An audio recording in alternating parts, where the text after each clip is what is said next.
we are ready to. Thank you. Good afternoon, colleagues.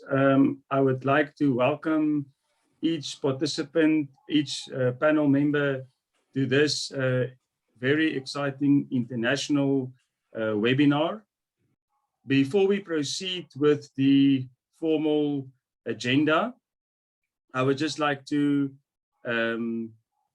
pay a special welcome to our en içten şekilde hoş geldiniz demek istiyorum ve Sezer Hanım'a da yine aynı şekilde teşekkür etmek istiyorum ve kendimi düzeltiyorum. Sezer Hanım'ı tanıtmak istiyorum. Bu formaliteleri açtıktan sonra da bu çok ilginç konuyla alakalı, çok heyecanlı konuyla alakalı konuşmamı yapmaya çalışacağım. Bu kadar iyi bir takımla ve çalıştığım için çok şanslıyım. Sezer Hanım Boğaziçi Üniversitesi'nden mezun oldu ve yönetim MBA noktasında yüksek lisansını tamamladı. Kendisi çok tecrübeli bu konuda ve yönetim konusunda da yine çok tecrübeli. Aynı zamanda akademik açıdan da önemli tecrübelere sahip ve finans konusunda da yüksek lisansını tamamladı. Bankacılık ve finans üzerine de çalıştı. Türkiye Bankacılar Birliği ile de çalıştı. Doktorasını ekonometride yaptı. 2015 yılında tamamladı. Birçok farklı pozisyonda çalıştı. Ve özellikle ileri düzey yöneticilikte görev aldı ve kariyerini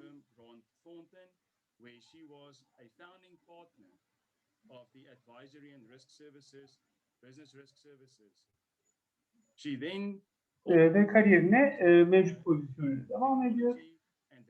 Aynı zamanda risk danışmanlığı üzerine ve işletmelerin risklerini planlamaları üzerine danışmanlık hizmetlerinde görev alıyor. Aynı zamanda muhasebe ve saymanlık noktasında da eğitim verdiğini de biliyoruz. Burada eğitim yaptığını da biliyoruz.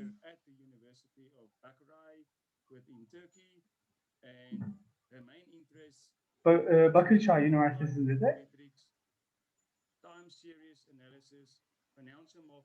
yine görev aldı.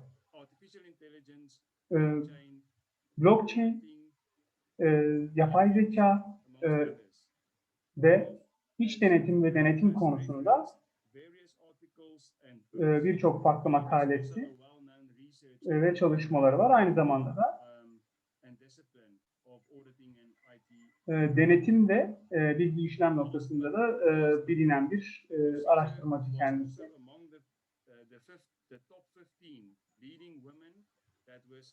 Ve konusunda seçilen lider kadınların ilk 15 lider kadının içerisinde kendisi.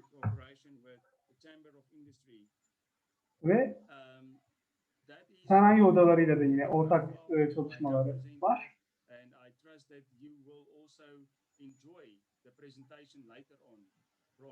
Daha sonrasında kendisinin yapacağı sunumdan da keyif alacağınızı düşünüyorum. Ve teşekkür ediyorum.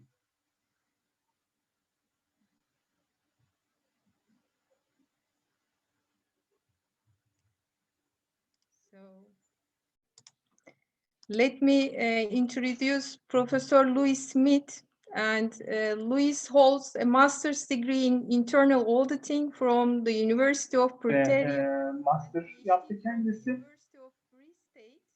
ve Free State Üniversitesi'nde de doktorasını yaptı. Kendisi bir iç denetmen, aynı zamanda risk yönetimi üzerine de çalışmaları var.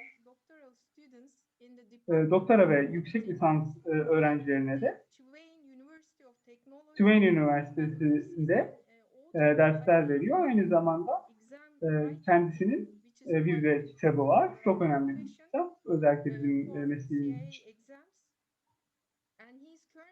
Member of the editorial board of Military Accountancy Research Journal, editorial board of South African Journal of Accountability and Auditing Research, and also serve as an editorial panel member of scientific committee for the International Peer-Reviewed Conference, Accounting and Finance Innovation. He also served as an editorial panel member of scientific committee for International Peer-Reviewed Conference on ICT for Auditing. Currently, he serves as the IAP coordinator for the Department of Auditing in his university as a part of the global accreditation by the Institute of Internal Auditors, an academic advocate for the ISACA as well. And we would like to warm welcome both Professor Luis and the whole team. You are all our distinguished guests today. And we would like to start our program with KİDDER chair person, Bahadır TOPAL. Topal ile devam etmek istiyorum. Ve bizim başkanımız Bahadır Topal.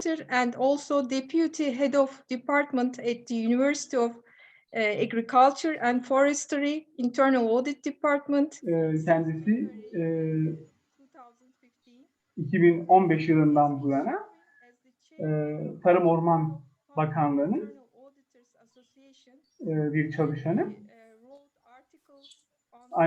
Birçok konuda sürekli özellikle sürekli denetmenlik konusunda. His expertise in strategic management, project management, risk management, and we all know him very well from his proficiency on performance, information technology. In addition, overseas project audits as well as national and international articles and presentations, including today's session as well. It's your turn, Dr. Bahadır TOPAL, please. Thank you very much. Teşekkür ediyorum. Ben sunumumu Türkiye'de olduğumuz için, meslektaşlarımızla olduğumuz için Türkçe devam edeceğim. Interpretation bu konuda bize yardımcı olacak. Teşekkür ediyorum. Efendim herkese en içten selamlarımı iletiyorum.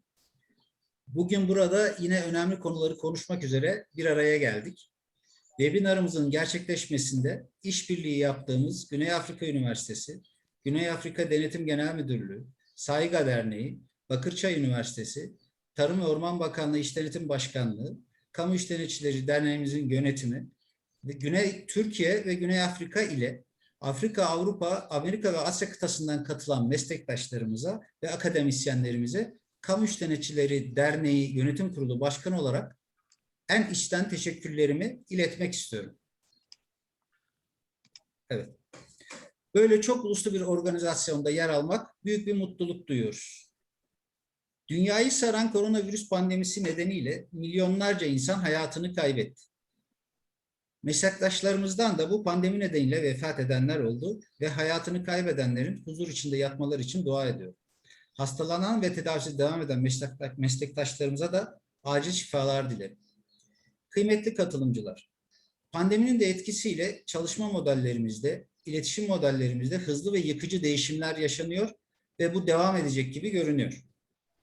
Dijitalleşme hayatın her alanında olduğu gibi yönetim ve denetim içinde bir koşul olarak ortaya çıktığına göre bizim bugün bunu konuşuyor olmamız da değişimi yakalamayı mesleki bir gereklilik olarak gören bizler için doğal bir durumdur.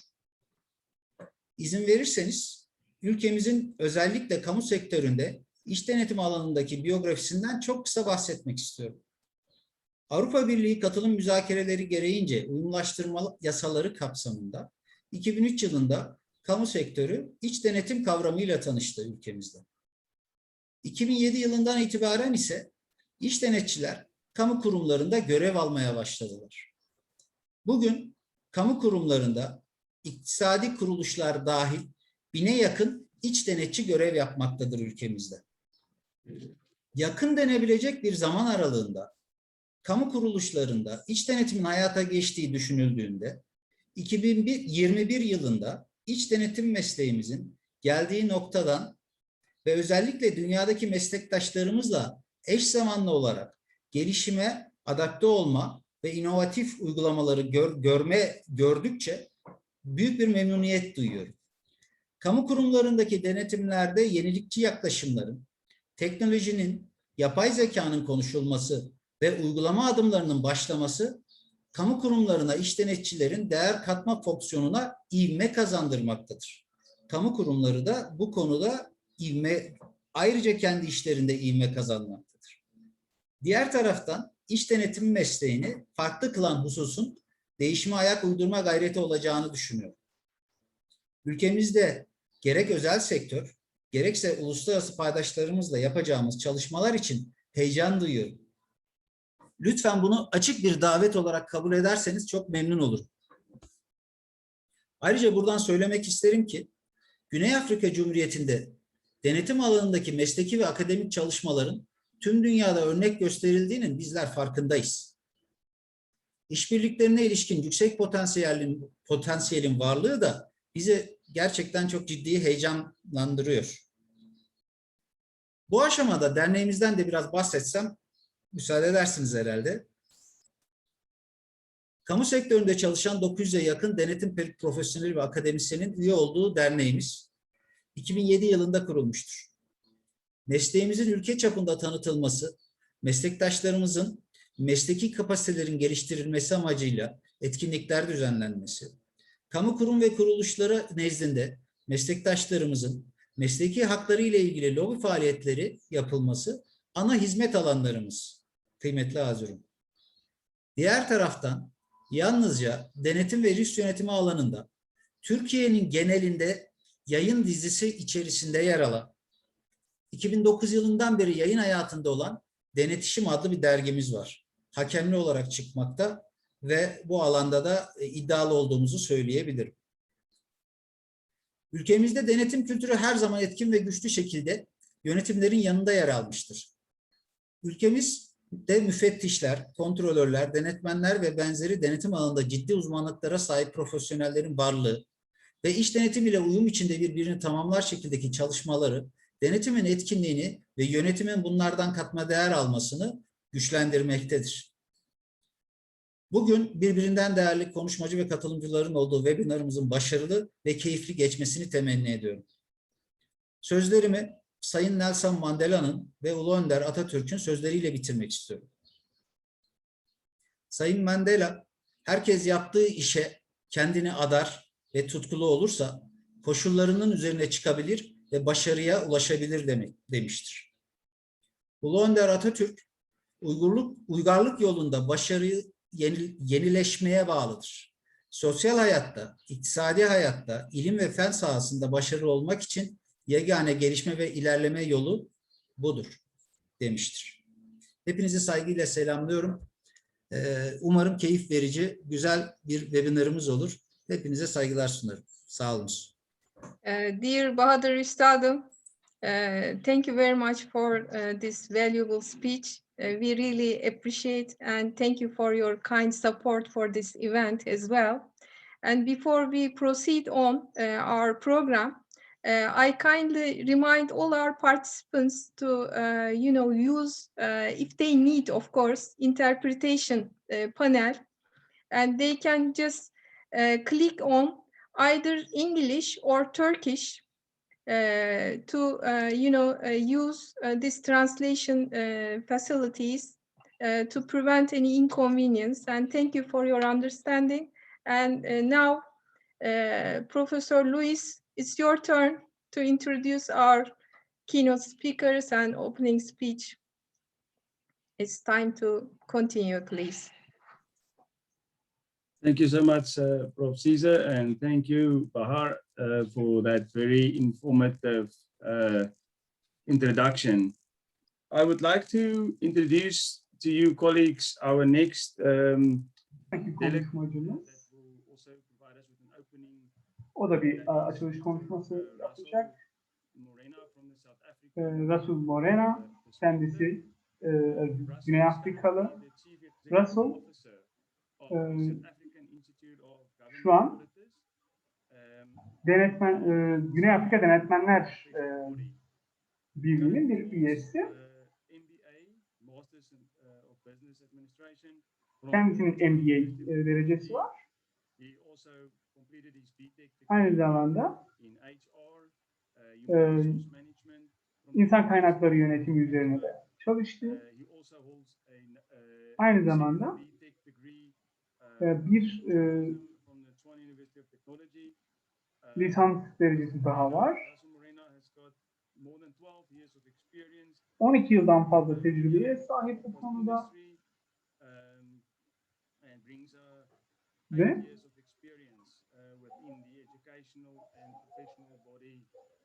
ayrıca 8 yılda eğitim konusunda, bu derslerin verilmesi konusunda tecrübesi var. İnsan kaynakları noktasında birçok yönetici pozisyonunda çalıştı. Daha fazla bekletmeden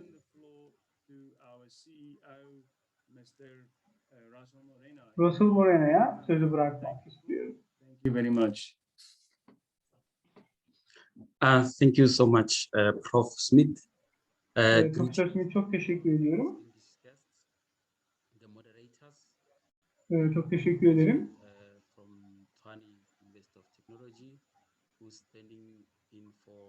Benimle alakalı olarak bilgi verdiğiniz için.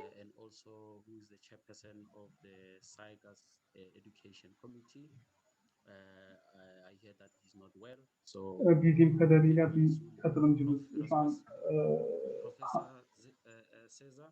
Profesör Erasmus, evet, şu an iyi hissetmediği için kendini katılamamış. Sezer Hanım burada. Bahadır Bey, kendisine de yine aynı şekilde selamlarımı sunuyorum. Kendisi Türkiye'de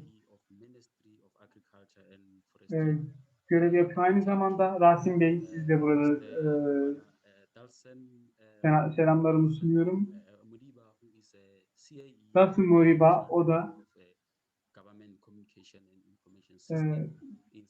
Kamu İletişim ve Bilgi Sistemleri Kurumu'nun bir üyesi. Burada Türkiye'den, Avrupa'dan ve diğer Afrika'dan ve diğer ülkelerden katılan herkese selamlamak istiyorum. Türkiye ve Güney Afrika arasındaki diplomatik ilişkiler 1992'den bu yana devam ediyor. Ankara'da biliyorsunuz büyükelçiliğimizi kurdu. Türkiye'de 1994'te büyükelçiliğini kurdu ve büyük bir işbirliği içerisindeyiz, özellikle eğitim noktasında. Bugün hem eğitim noktasında hem de profesyonel organizasyonlar noktasında bir araya gelmiş bulunuyoruz.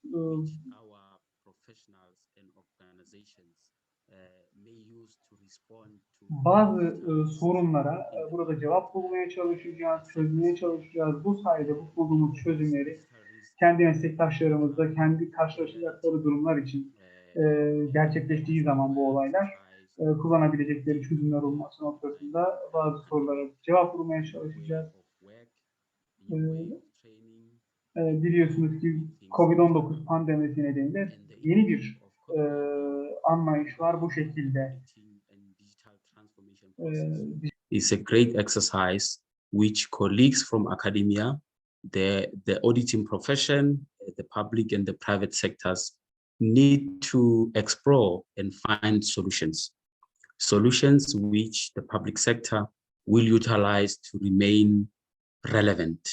And the outcome of this webinar will be documented in a paper which many of us will refer to for use as a guideline for future. So as much as COVID-19 has impacted the auditing industry, both internal and external, in Turkey and other countries, it has certainly done the same in South Africa. Our country is known to take the lead in our continent. We therefore must, in these current challenges, set a tone for many to assist the public sector and other sectors. The Southern African Institute of Government Auditors, SAIGA, we saw it vital to work with UNISA and the other institutions from Turkey, inviting government organizations and others to learn from one another. There will be many lessons out of this event, which we must both ensure that we take these lessons to improve our internal controls to mitigate against digital risks in the public sector institutions. I call it internal meets external audit for one purpose, which is to ensure effectiveness, efficiency, and sustainability of our government institutions or our institutions in general. Technology advancement, we know it is what we need. It is making our lives much easier. However, we know and we must know that those who know that it comes with its own risks. Therefore, let us use this platform to hear our experts, to hear out our experts in order to assist our organizations, our clients, our audit profession, and many entities to remain relevant as solution providers. As auditors, we are solution providers. Therefore, let us use this opportunity to ensure that we continue to serve that purpose, to offer solutions. Thank you, everyone. And I do hope that you enjoyed the session. In Turkish, they say, teşekkür ederim. Thank you so much, everyone. Over to you, Chair. Thank you very much, Mr. Morena. That is definitely taken, we all take note of that. And thank you for setting the scene for both our opening speeches. As we are going to proceed, colleagues, with the rest of the webinar, I am sure when we wrap up the session that we will leave the session with greater knowledge and greater awareness of the world of internal audit, the world of audit, and all the risks that and challenges that we are currently facing as a profession, and what tools and techniques there are available, to actually improve and uplift the current state of the internal audit function. And we do hope that all of the colleagues are now settled in. And this is just a friendly reminder again, colleagues, those of you that do need the translation, you can either be translated from English to Turkish or vice versa. Kindly just look at the bottom of your Türkçe çeviriden dinleyebilirsiniz veya İngilizce çeviriden dinleyebilirsiniz. Sadece oradaki butonu seçerek istediğiniz kısımdan dinleyebilirsiniz. Daha fazla gecikmeden Sayın Sezer'e vermek istiyorum sözü. Thank you. So, Teşekkür ederim. Ben Türkiye tarafından katılıyorum. Rasim SARIKAYA bize katılıyor olacak. Kendisi Tarım ve Orman Bakanlığı'nda baş denetmen olarak çalışıyor. Kendisini burada tanıtmak benim için çok onur verici bir durum. Kendisi işletme bölümünden mezun oldu 9 Eylül Üniversitesi'nin. Sonrasında Sonra Maliye Bakanlığı'nda denetmen olarak çalışmaya başladı. Kamu alanlarında ve devlet çalışanları için yapılan soruşturmalar için çok önemli bir durum olan denetmen olarak çalıştı. Sonradan da Su İşleri Bakanlığı'na atandı.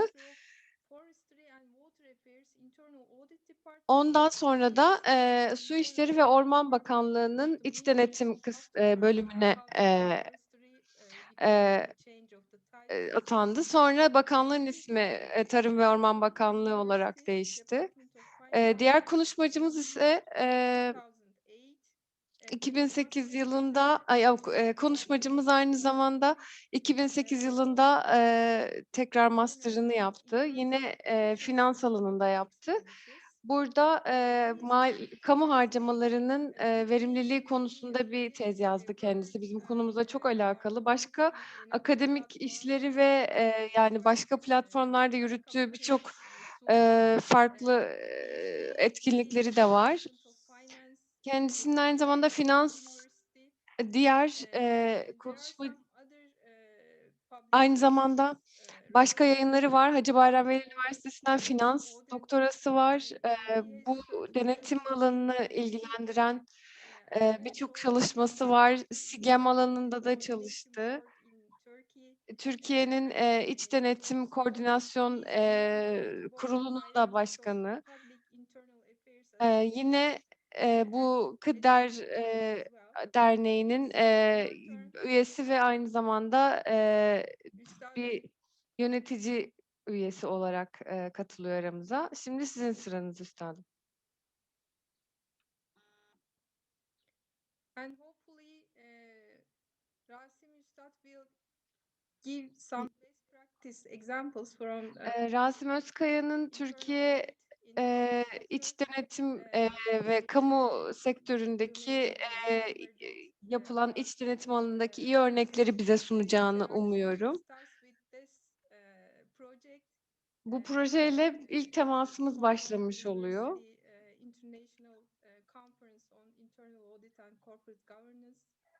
Sorbonne Üniversitesi'nin yaptığı bir webinarda ilk tanışmıştık aslında kendisiyle.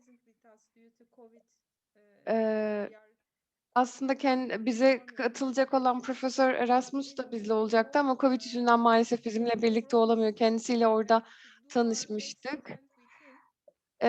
Diğer bir sonraki etkinliğimizde kendisini ağırlamayı tabii ki istiyoruz.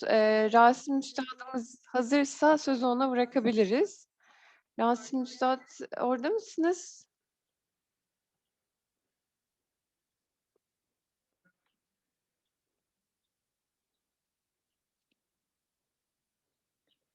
Is there any connection problem? Bağlantı ile ilgili bir sorununuz mu var? Tamam. Bize haber verebilir misiniz? Tamam. Çözüldü sanırım. Now it's your turn. Welcome dear üstadım. Üstadım hoş geldiniz. Sizin sıranız. Hoş bulduk. Herkese merhabalar diyorum. Sayın katılımcılar, hanımefendiler, beyefendiler. Hepinizi ben de saygıyla selamlıyorum. Hakikaten bilgi teknolojide yaşanan hızlı gelişimle beraber kurumların dijital ortamdaki veri potansiyeli artmış. Bu verilerden üretilmiş olan bilgilerin denetlenme süreci de değişime uğramıştır. Sürekli denetim ve dijital ortamdaki verileri, veri analiz tekniklerini kullanarak gerçek zamanlı değerlendiren, doğruluğa ilişkin güvence veren bir denetim yöntemi sürekli denetim. Bu sunumda ben de sizlere Türkiye'de kamu sektöründe ilk defa Tarım Orman Bakanlığı tarafından geliştirilen veri analiz teknikleri kullanılarak sürekli denetim ve izleme işlemlerini tek noktadan anlık olarak yapabilmesine olanak sağlayan, yapay zeka ile güçlendirerek oluşturulmuş sürekli denetim merkezimiz, kendisine E-Denetçi ismini verdik. E-Denetçi uygulaması hakkında kısaca bilgiler vermeye gayret edeceğim. Kıymetli katılımcılar, Tarım Orman Bakanlığı İş Denetim Başkanlığı dijital ortamda sunulan hizmetlerin sürekli denetlenmesi ve izlenmesi için 31 Ekim 2018 tarihinde bakanlık makamından alınan olur ile bünyesinde aktivite bazında sürekli denetim ve veri analiz merkezi kurmuştur. Bakanlığımız faaliyetlerine ilişkin alınan veriler üzerinde 7 gün 24 saat denetim yapan, bünyesinde bulunduğu erken uyarı sistemleri sayesinde proaktif bir yaklaşımla hata ve suistimallere anlık müdahaleyi mümkün kılan, çalıştığı alanda tüm işlemleri denetleyen bir yazılım uygulamasından bahsediyoruz. Kıymetli katılımcılar, İş Denetim Başkanlığımız bünyesinde faaliyet gösteren bu yazılıma denetçi ismini verdik bizler. Ve kendisine bu şekilde sesleniyoruz. Çünkü bu yazılım öncesinde tanımlanmış bazı sesli komutlar sayesinde iş denetçilerimiz de konuşarak iletişim kurabilmektedir. Bu özellikleri nedeniyle işe yeni bir iş denetçi aldığımızı düşünüyoruz. Denetçi 7 gün 24 saat çalışmasına karşın başkanlığımızdan fazla ücret talep etmediğini de ayrıca belirtmeliyim. Değerli katılımcılar, İş Denetim Başkanlığımız denetim evreninde 200 yakın denetim süreci bulunmaktadır. Bu süreçlerden kurumsal karne ve satın alma işlemlerinde sürekli denetimi aktif olarak kullanmaktayız. Tarımsal destekleme ödemeleri için de çalışmalarımız halihazırda devam etmektedir. Bahsettiğimiz denetim süreçleri sürekli denetim için yeterli düzeyde dijitalleşmenin sağlandığı alanlardır. Geleneksel denetim anlayışı, satın alma işlem adedinin fazla olduğu kamu idarelerinde seçilen örneklerden hareketle tüm işlemlere güvence vermede ne yazık ki yetersiz kalabilmektedir. Geleneksel denetim anlayışıyla yapılan satın alma işlemleri, denetimlerin uzak geçmişin denetlenmesi şeklinde gerçekleştiği için önerilerin zamanlı uygulamasında bazı zorluklar oluşturabilmektedir. Bu hususlardan hareketle Tarım Orman Bakanlığı İş Denetim Başkanlığı satın alma işlemlerinde sürekli denetim uygulamasına başlamıştır.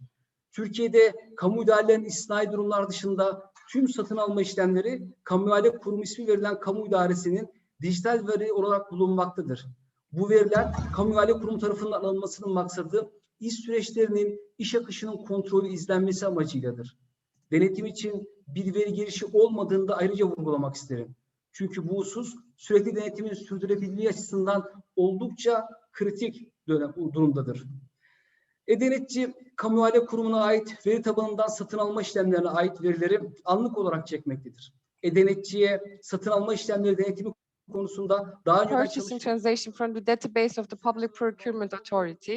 Previously worked scenarios on purchasing transaction audits were taught to the auditor, and algorithms to be used to determine whether these scenarios exist were developed and redefined. And editor can examine purchasing transactions instantly through the software of Public Procurement Authority over algorithm defined to him. Auditor application is able to instantly audit all thousands of purchasing transactions, including central and provincial units of ministry. High-risk purchases can be shortlisted from thousands of purchases. The list is subject to auditor evaluation. Thanks to this shortlist, we think we use human resources we have more effectively.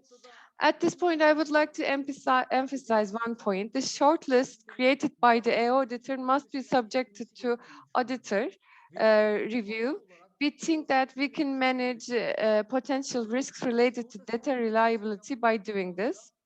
In a meeting we held with insurance industry representatives, representatives mentioned that an artificial intelligence software detected that red cars had more traffic accidents than the other colored cars. I don't know if a person can detect this. Kişilerin hızlı araç kullanan ve yarışmacı kişiler olduğunu söylüyor.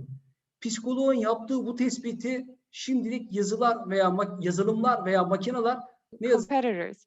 Psychologist detection gives an idea of why these cars are involved in more accidents. Software machines cannot detect this issue for you. This is why we need to pass each auditor's determinations through an internal auditor's judgment. The data received by the auditor are grouped in a database, and inquiries regarding the purchasing transactions to be made by the auditor can be answered in a short time. The fact that this process works through software can ensure the inspection and audit studies are concluded without causing an audit fatigue on the administrators.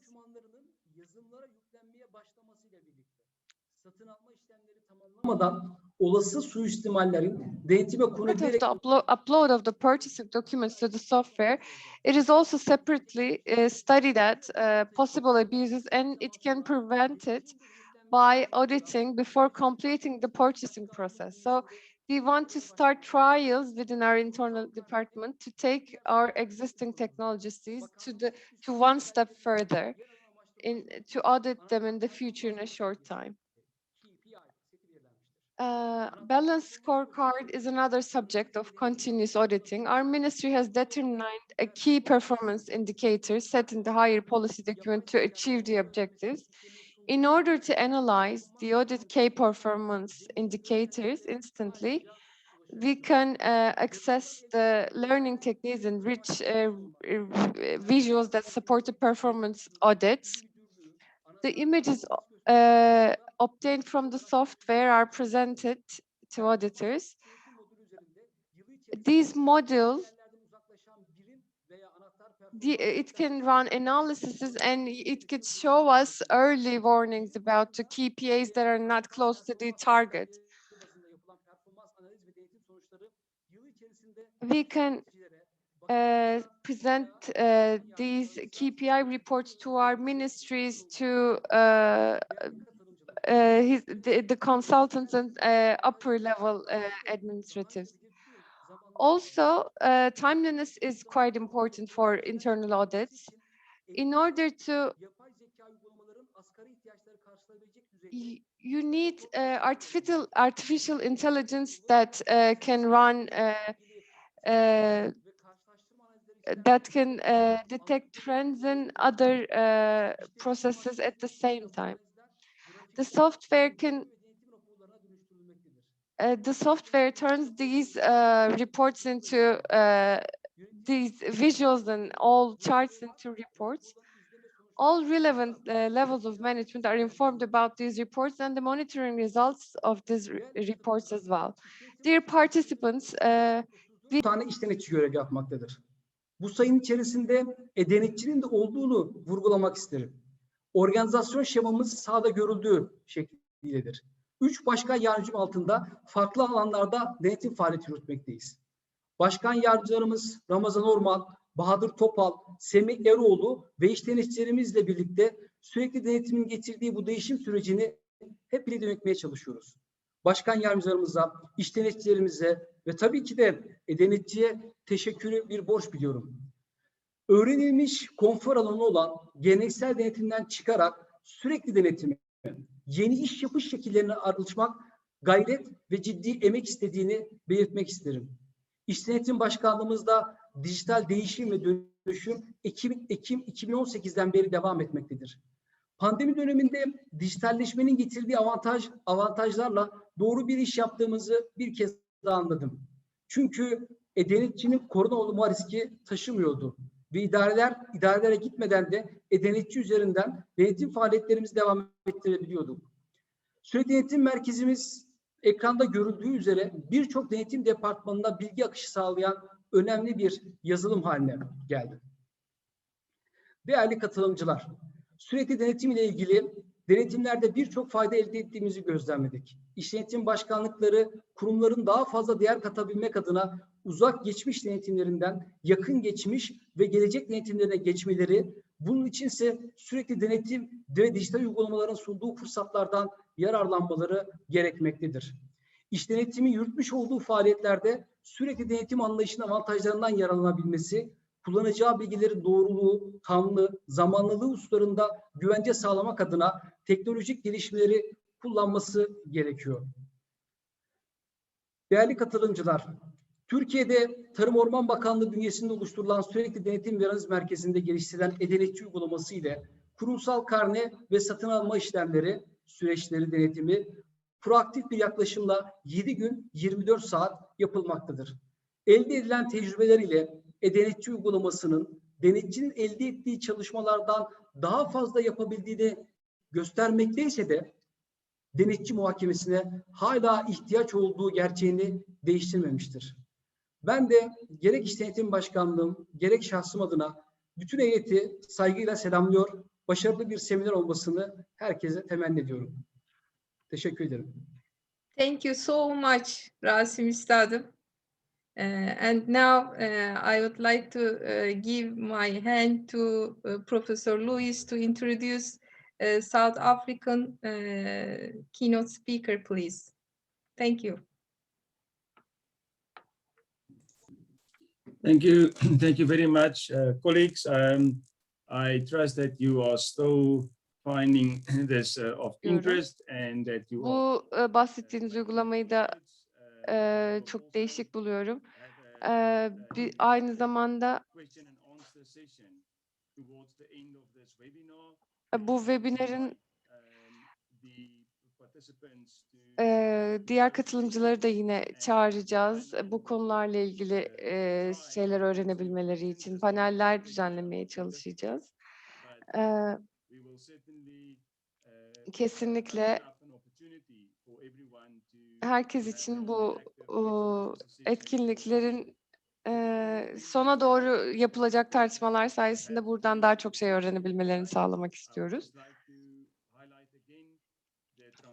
Yine çeviri özelliğiyle ilgili size bilgi vermek, bunu hatırlatmak isterim. And vice versa.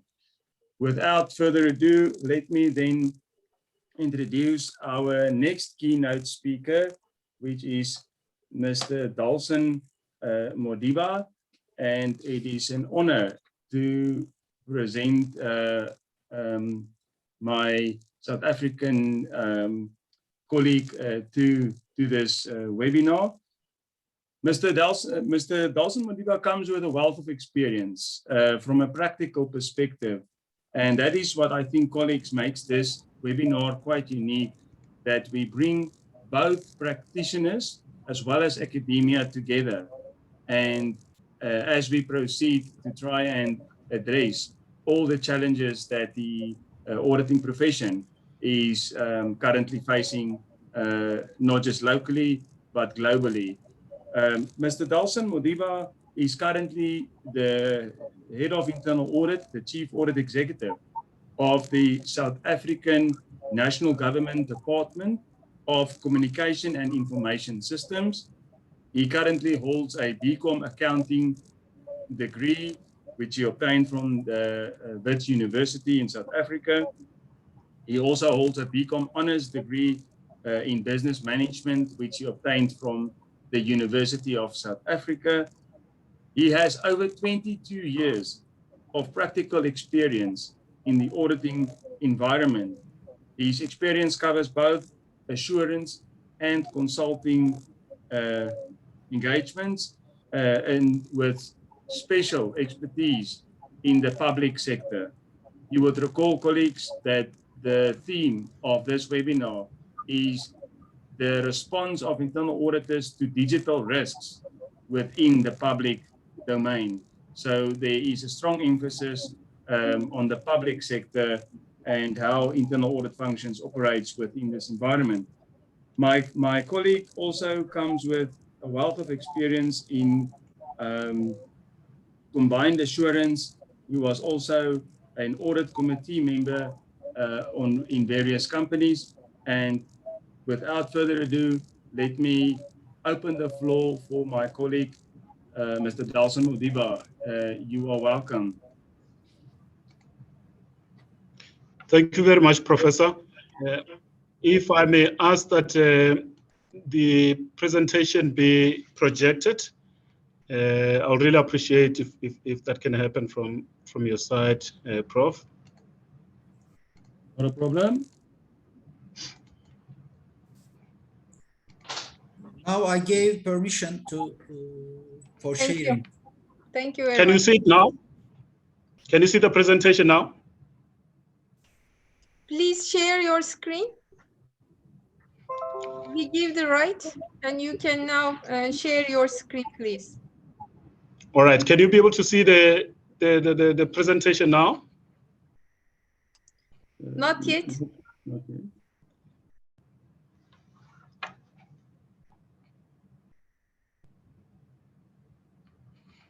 Dalson, which presentation you want to start with, or you've got your current presentation?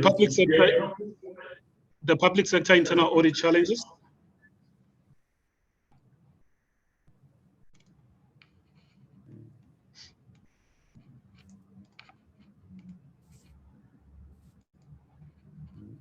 Sorry, Dalson, can you share the screen, your screen, at the bottom of the screen?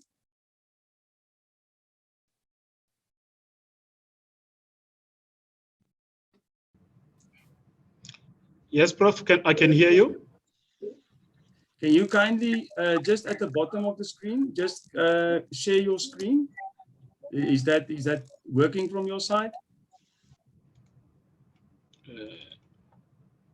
Yes, I think it's working now. Thank you very much. Yes, it's starting to share. So just let me know. Can you be able to see it now? Yes, we are. Thank you. You are able to see it now. Correct. No problem. You can proceed. You're welcome. All right. Thank you very much. If you make it slideshow presentation so that everybody can monitor better. Thank you. You can see it in full, né?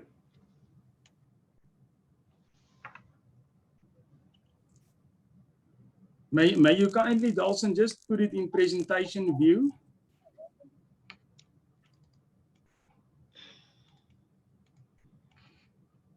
All right. Are you able to see it? Yes. All right. Thank you very much. Can I start, Professor Louis Smith? Thanks first and foremost to yourself and Professor Caesar for the opportunity to come and present on the public sector internal audit challenges facing in the digital transformation era, as it were. But I must also hasten to also thank the distinguished guests that are present here, and also ladies and gentlemen that are present in this public lecture. So it's a great opportunity, I think, for me, representing the public sector in South Africa to be part of this session. Obviously, we are having this session at a time, all of us, fırsat. COVID-19 endemic, and therefore I think we just want to make sure that we use the opportunity as well to be able to share our own experiences and hopefully be able to collaborate even further beyond this period. One of the things that I've been asked to look at, Chairperson, and program directors rather, is the issue of public sector internal audit perspective on continuous auditing. Now, first and foremost, before I get into the details, I just wanted to highlight the issue of continuous auditing as defined by the Institute of Internal Auditors. Continuous auditing is a method used to perform control and risk assessment automatically on a more frequent basis. And I think the key word there for us is obviously automatic and frequently. And I think you will see as I go through the presentation, ladies and gentlemen, why that is very, very crucial, and especially for us as one of the developing nations in the world, as it were. Now, if I go to my next slide with regard to the challenges that are facing all of us, not just South Africa, not just Turkey, but globally. And these are from the study that was done by ISACA and Protivity, and thanks to both institutes or both organizations. One of the things that's coming out very strongly from that study is obviously the issue of cybersecurity. And therefore, I think you will see as I go with my presentation that one of the things we're going to have to do is to reflect on the impact of this and what we can do together to really address that issue. I think you'll also notice that closely following the issue of cybersecurity is around confidentiality and privacy. And therefore, I think those two perhaps at this stage are probably the key risks that I think for all of us globally that we need to keep an eye on, particularly as we talk about fourth industrial revolution and therefore the issue of accelerating continuous auditing. Now, coming to our own space with regard to South Africa, with regard to some of the challenges in this case, I would like to draw the picture from our own national audits that are done by the Office of the Auditor General.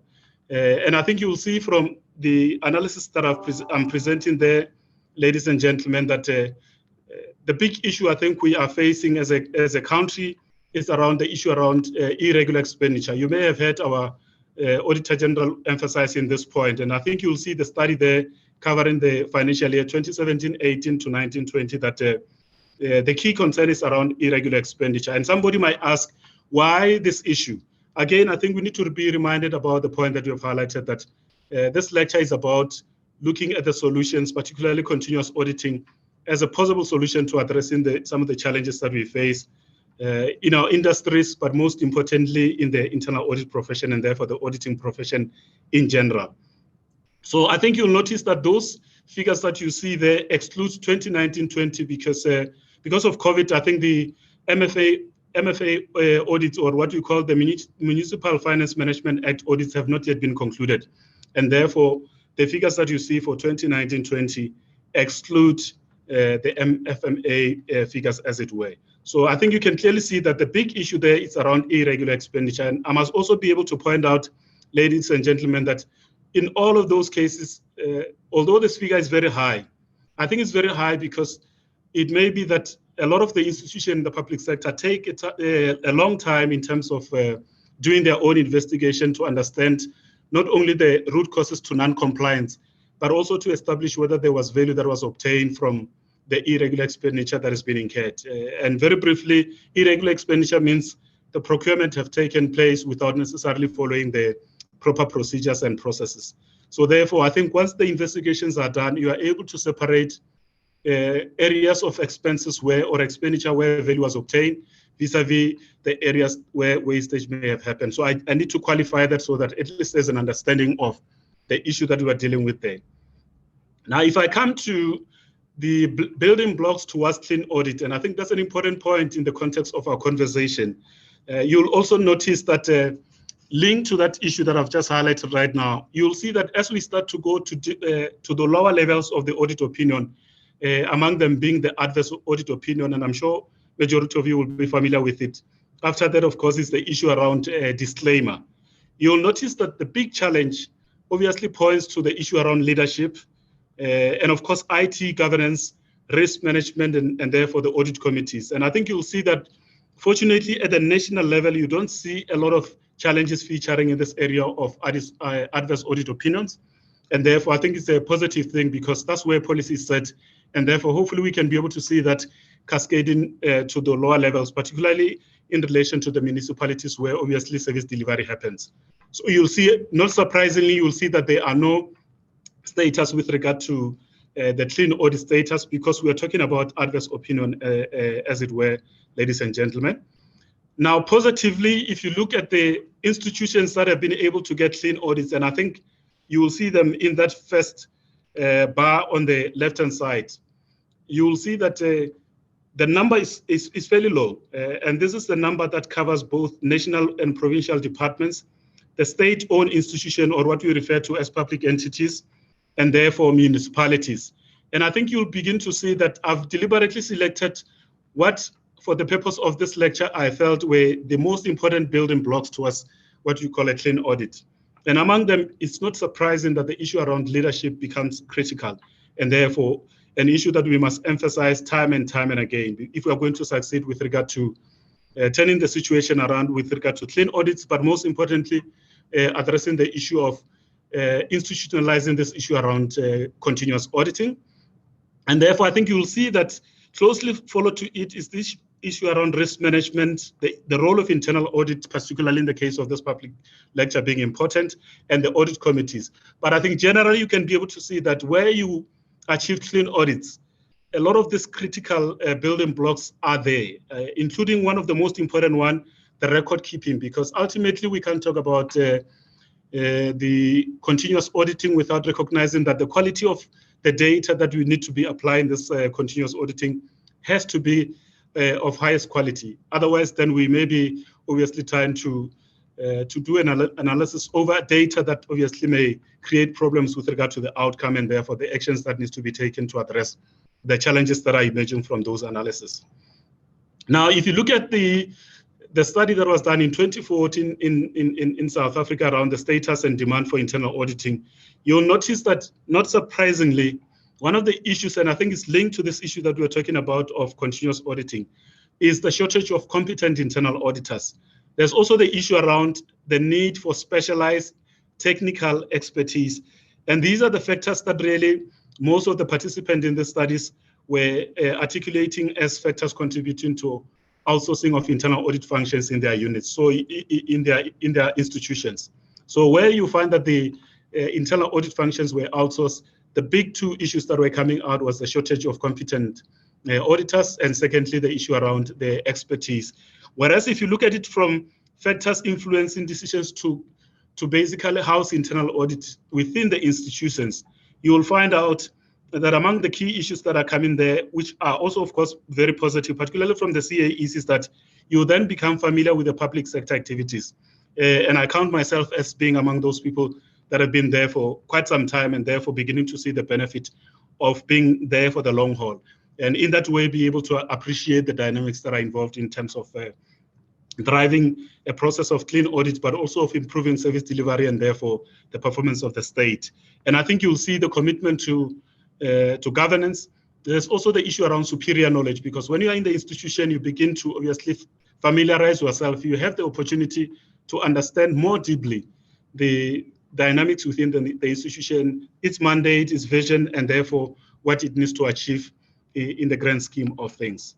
Now, what are the insights that we are drawing from all of the studies that I've already indicated? I think I've already spoken to the issue of leadership, but most importantly, the issue of culture, because I think this is one of the issues that I want to emphasize for the purpose of this lecture, that unless we have CAEs that are going to be right in the thick of things, basically journey through with the institutions, because it takes time to be able to build the sort of culture that is required, and therefore shared vision around the things that are needed to be able to turn the institutions around, get clean audits, and therefore also improve performance, because the most important thing ultimately is the improvement of performance across the board in terms of finances, in terms of the mandate of this institution. And then I think you'll also notice that the issue around ICTs and sound IT governance is absolutely crucial, and therefore, particularly in this kind of lecture, the issue of IT obviously becomes a center stage, as it were. Record keeping, I've already spoken about it. We can't talk about automation without necessarily addressing the basic issues around what record keeping means, because as I said already, this obviously will impact the issue of the analysis that we need to do to be able to get the right results from our continuous auditing. And as I've already indicated, the issue of risk management in that regard. Now, with regard to risk faced by internal audit to adopt CAs, I've already covered some of them. Of course, the big issue, again, remain leadership, and therefore leadership in its broader sense, not just from within internal audits, but within the institutions, and therefore also ourselves as partners, country-to-country partnerships, universities, institutions, the institutes that form part of this profession, as it were. And therefore, I think I need to thank SAIGA, ISACA, Institute of Internal Auditors, and many others that have joined this lecture, so that they really become part of the solution. I've already spoken to the issue of quality of data. The limited budgets, of course, becomes a major issue, because where you have budgets, you often find that the ability to be able to deploy these technologies is hampered by the skills and what many can refer to as technophobia, as it were. So therefore, I think it is important to look at all of these challenges and try and say, what can we do to address all of these challenges? And of course, the most important thing is audit plans are not responsive enough to the demands of the day. I mean, I think COVID has taught us that we've got to be agile as internal auditors if we are going to be able to assist organizations to address some of the challenges that I've already highlighted earlier, program directors. What must IA do to infuse CAs in their plans? I've already spoken to the issue of leadership, the adequately skilled, effective internal audit, of course, the agility of its value-add services, and therefore the issue around continuous auditing and advisory services have to be interwoven. They must be a single thing if we are going to be able to achieve these challenges. And of course, I've highlighted the issue around the databases and the systems that needs to house this data.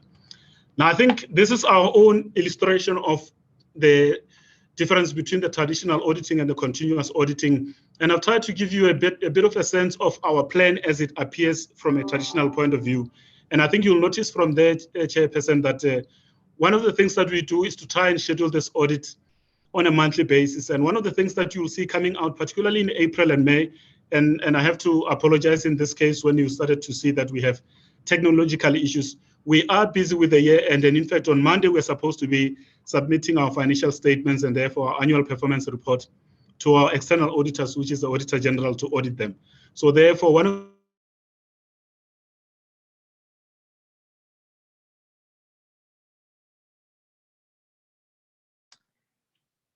I think there is a connection problem we are having currently.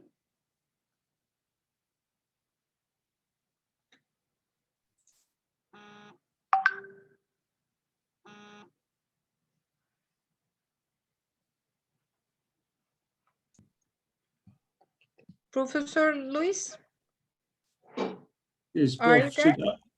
Yes, I am here. I'm here. I think we have some connection problems. Any news from our presenter? Let me try and quickly give him a call. Just give me a moment. So if it takes some time, we can continue, and then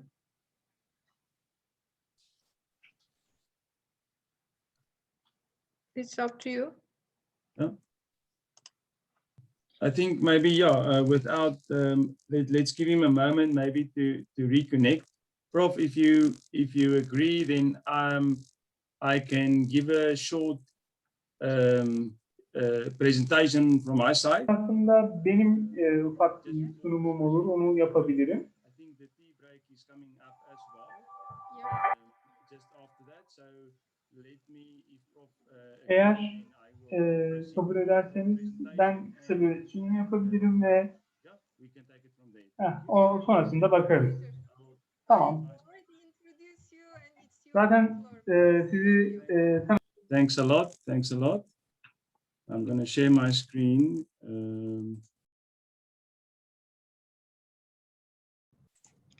Oh, can you hear me? Okay, sorry. There he's back. He's back. Can you hear me? You are welcome. You are welcome. Thank you. Yes, I suspect that because of the disconnection by default, the mic was actually muted. I could clearly hear you very well. Yeah, no problem. Okay. All right.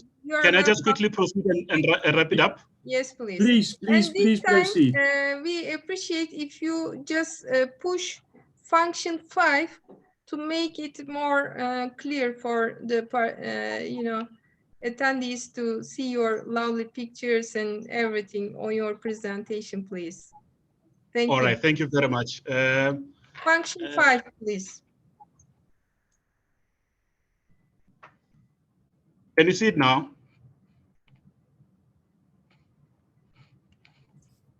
Not yet. Bahadır Üstad, please check the rights, co-host rights, please. Can you be able to see it now? Co-host right. He has right to share screen. Thank you. All right. Can you be able to see the screen now? Not yet. All right. I suspect it may also be a technology issue. You see, there's also an unintended consequence with the auditors advocating for stronger security measures. So don't be surprised that sometimes there is a problem of connectivity because we've got high-tech technology around our IT infrastructure. Can you be able to see it now? Not yet.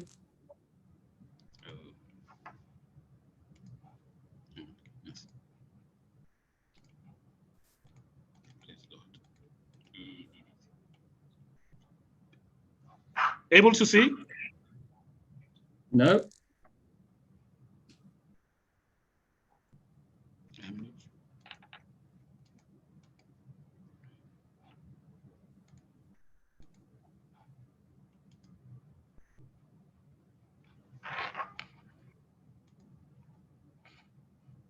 Can you see it? Not yet, Dalson. Have you clicked there at the bottom? Just on share screen again. Just click there again.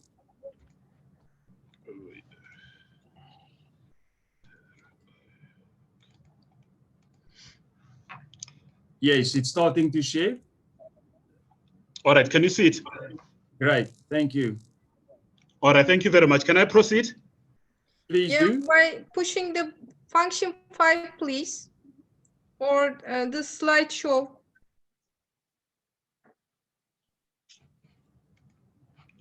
All right. I hope you can see it now.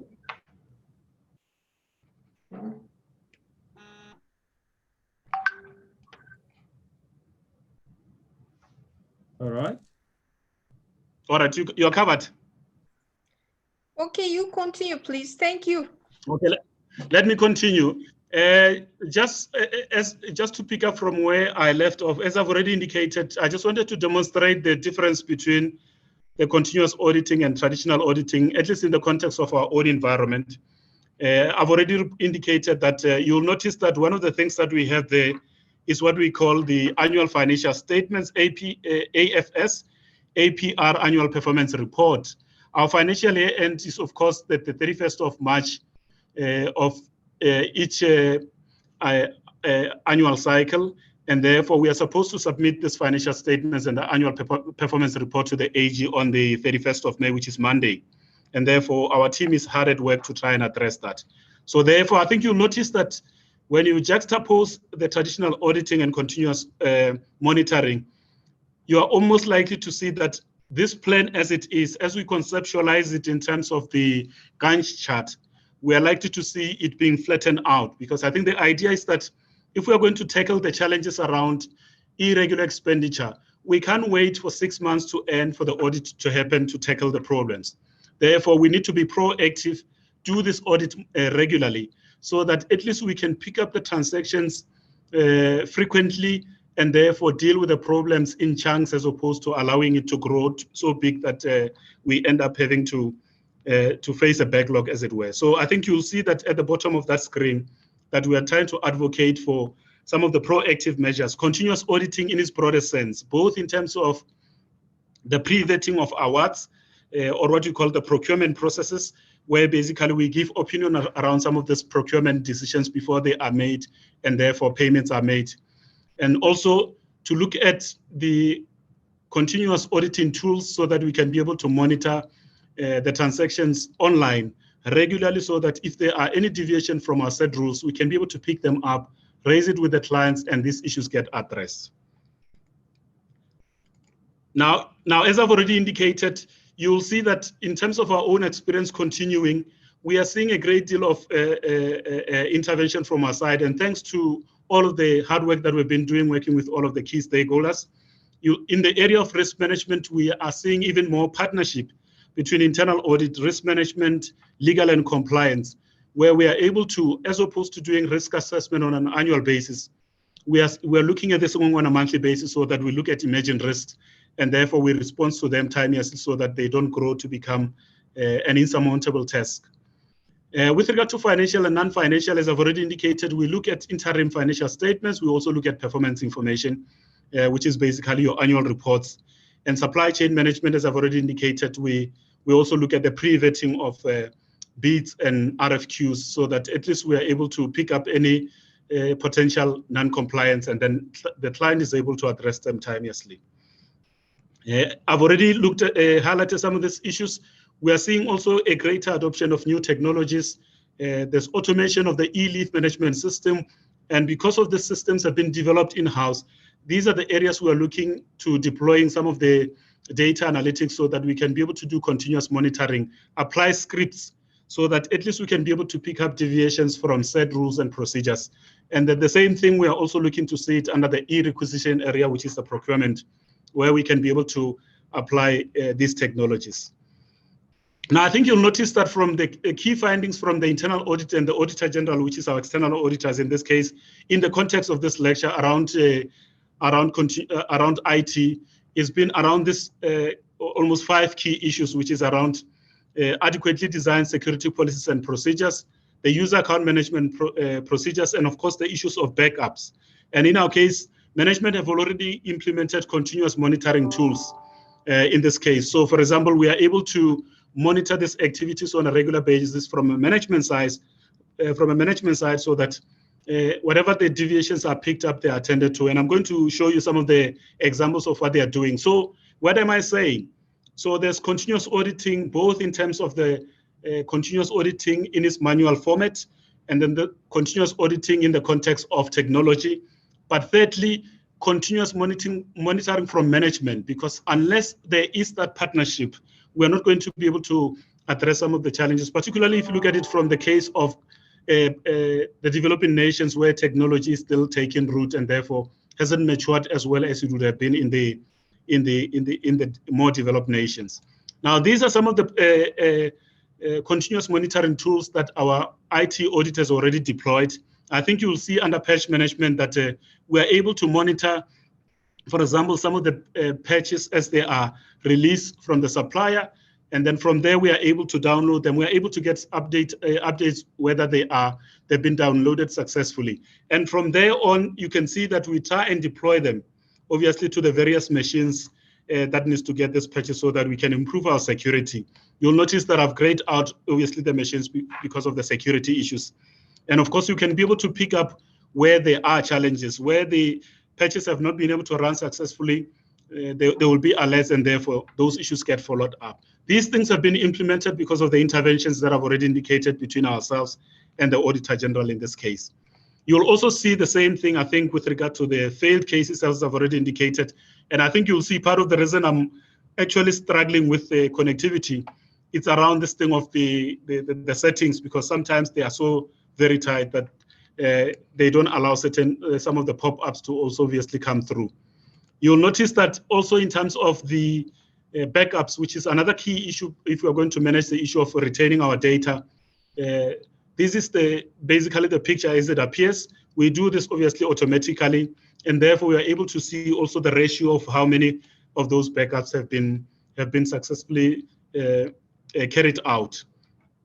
And then in the area of basically alerts, as I've already indicated, you'll be able to see that on our websites, we can be able to also see some of the vulnerabilities that are coming through, and also be able to see the dashboard in terms of what are the challenges that needs to be addressed. And then I think you'll also see the same thing, as I said, with regard to the issue of the dashboard, that we're able to see where some of the security threats are coming from, and therefore are able to attend them. For example, you can be able to see the source, the domain, the severity of that threat, and what the actual problem is. For example, in this case, logon failure for user XYZ, and therefore reason being the bad password. And of course, this of course will be the indicators of whether there may be possible attempts to hack our systems, as it were. Now, what are the lessons that we are learning from here from a practical side? One, I think I just need to emphasize that we've already deployed the data analytics that obviously has been developed in Canada. I think most of the countries, I'm sure, are also using it. And one of the things that we are doing is to begin to use it in our data analytics. And the big issue, as I've already indicated, is the quality of the data. And in that regard, we are trying to make sure that we are assisting the client to do the cleaning process, pick up the gaps, whether there is a missing PO number, whether there's incorrect characters that are sitting in a particular field that they shouldn't be there, so that when that data improves, the quality of the data improves, when we apply the scripts, we don't have as many exceptions as there would otherwise have been had it not been that we have cleaned this data. So there's quite a lot of things that are already happening, that are underway, and I'm sure with the opportunity given in future, we should be able to share some of the work where we are going, ladies and gentlemen. Program Director, thanks very much for the opportunity. And therefore, on that note, I want to just thank everybody that is attending this public lecture. And hopefully we can be able to draw lessons from what Turkey is doing, and also from our side, the little that we are already starting to do. And I think, as you can clearly see, that there's very little that we have already been able to do with regards to documenting the continuous auditing that are happening. And therefore, that's why our recommendation here is that we need to start focusing in that area. And perhaps, as I've already indicated, we can try and focus, for example, on those institutions that are getting unqualified audit outcomes and unqualified audit outcomes with audit findings, so that we can be able to understand how technology is taking root, particularly with regard to continuous auditing, and therefore what are the assistance that are required to be able to basically accelerate in ways that it will help most institutions to tackle particularly some of the challenges that I've already highlighted. On that very note, thanks very much, program directors, and thanks to everybody that has attended. I thank you. Thank you very much, Dalson. That's much appreciated. And I think it was a very informed discussion.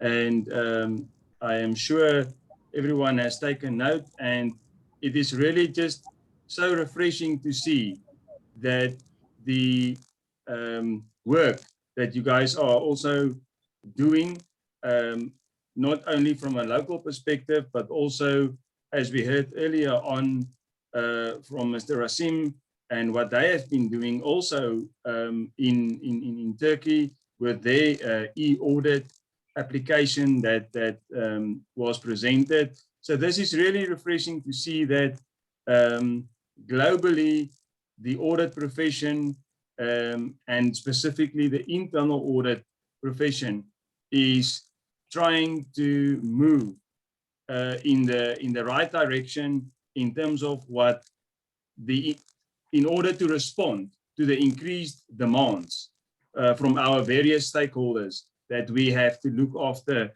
in the organization. So thanks a lot for that. And I'm sure we are definitely going to have a follow-up on this as we venture together on this data analytics journey.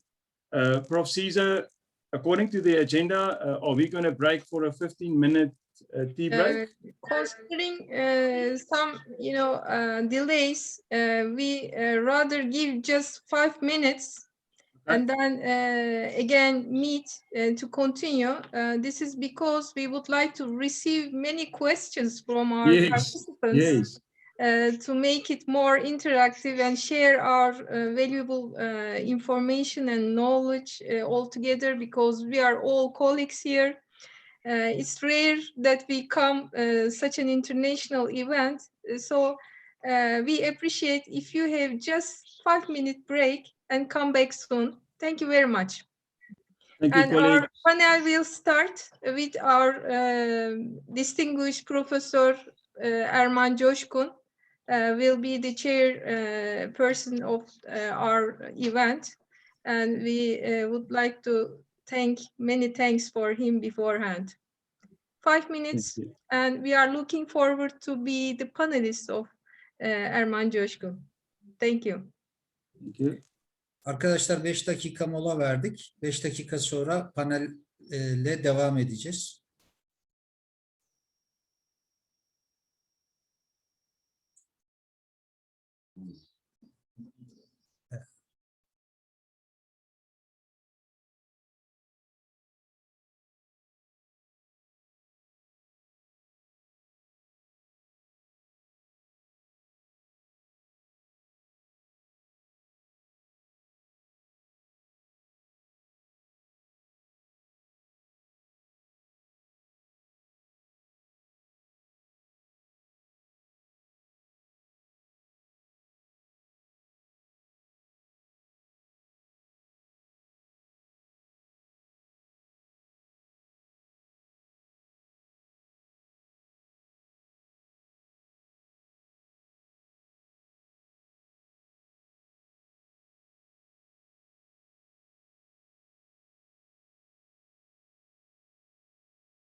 University in New York, United States. And also Erman COSKUN holds an MBA in Management Science and Quantitative Methods from Pace University, again from New York, United States, as well as an MS and BBA from Istanbul University, Istanbul, Turkey. And the floor is yours, dear Professor Erman COSKUN. We will be in your hands now as panelists. Thank you. Best regards. Thank you very much. Thank you very much, Professor Cesar. And welcome, everybody. We will have our panel in this hour or hour and a half. And as we all know, COVID-19 pandemic has changed everything in our lives. And one of the most significant changes has been the transformation of society, transformation of individuals, but especially for this group of people, digital transformation and digital transformation in public sector.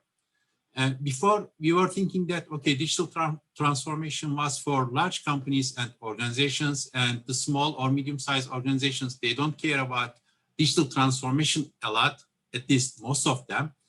However, after COVID-19, everybody is feeling a lot of pressure for digital transformation, as we all observe. And because people cannot go to work, they cannot go to store or government offices, and governments cannot provide their service to their citizens without online means. So everybody is in a rush right now for digital transformation. And of course, it also brings a lot of problems. Digital transformation brings a lot of problems for companies, for governments, and for individuals. Today, every individual, business, company, or country is trying to start, progress, or achieve digital transformation in their full capacity. And governments and public sector is no exception to this.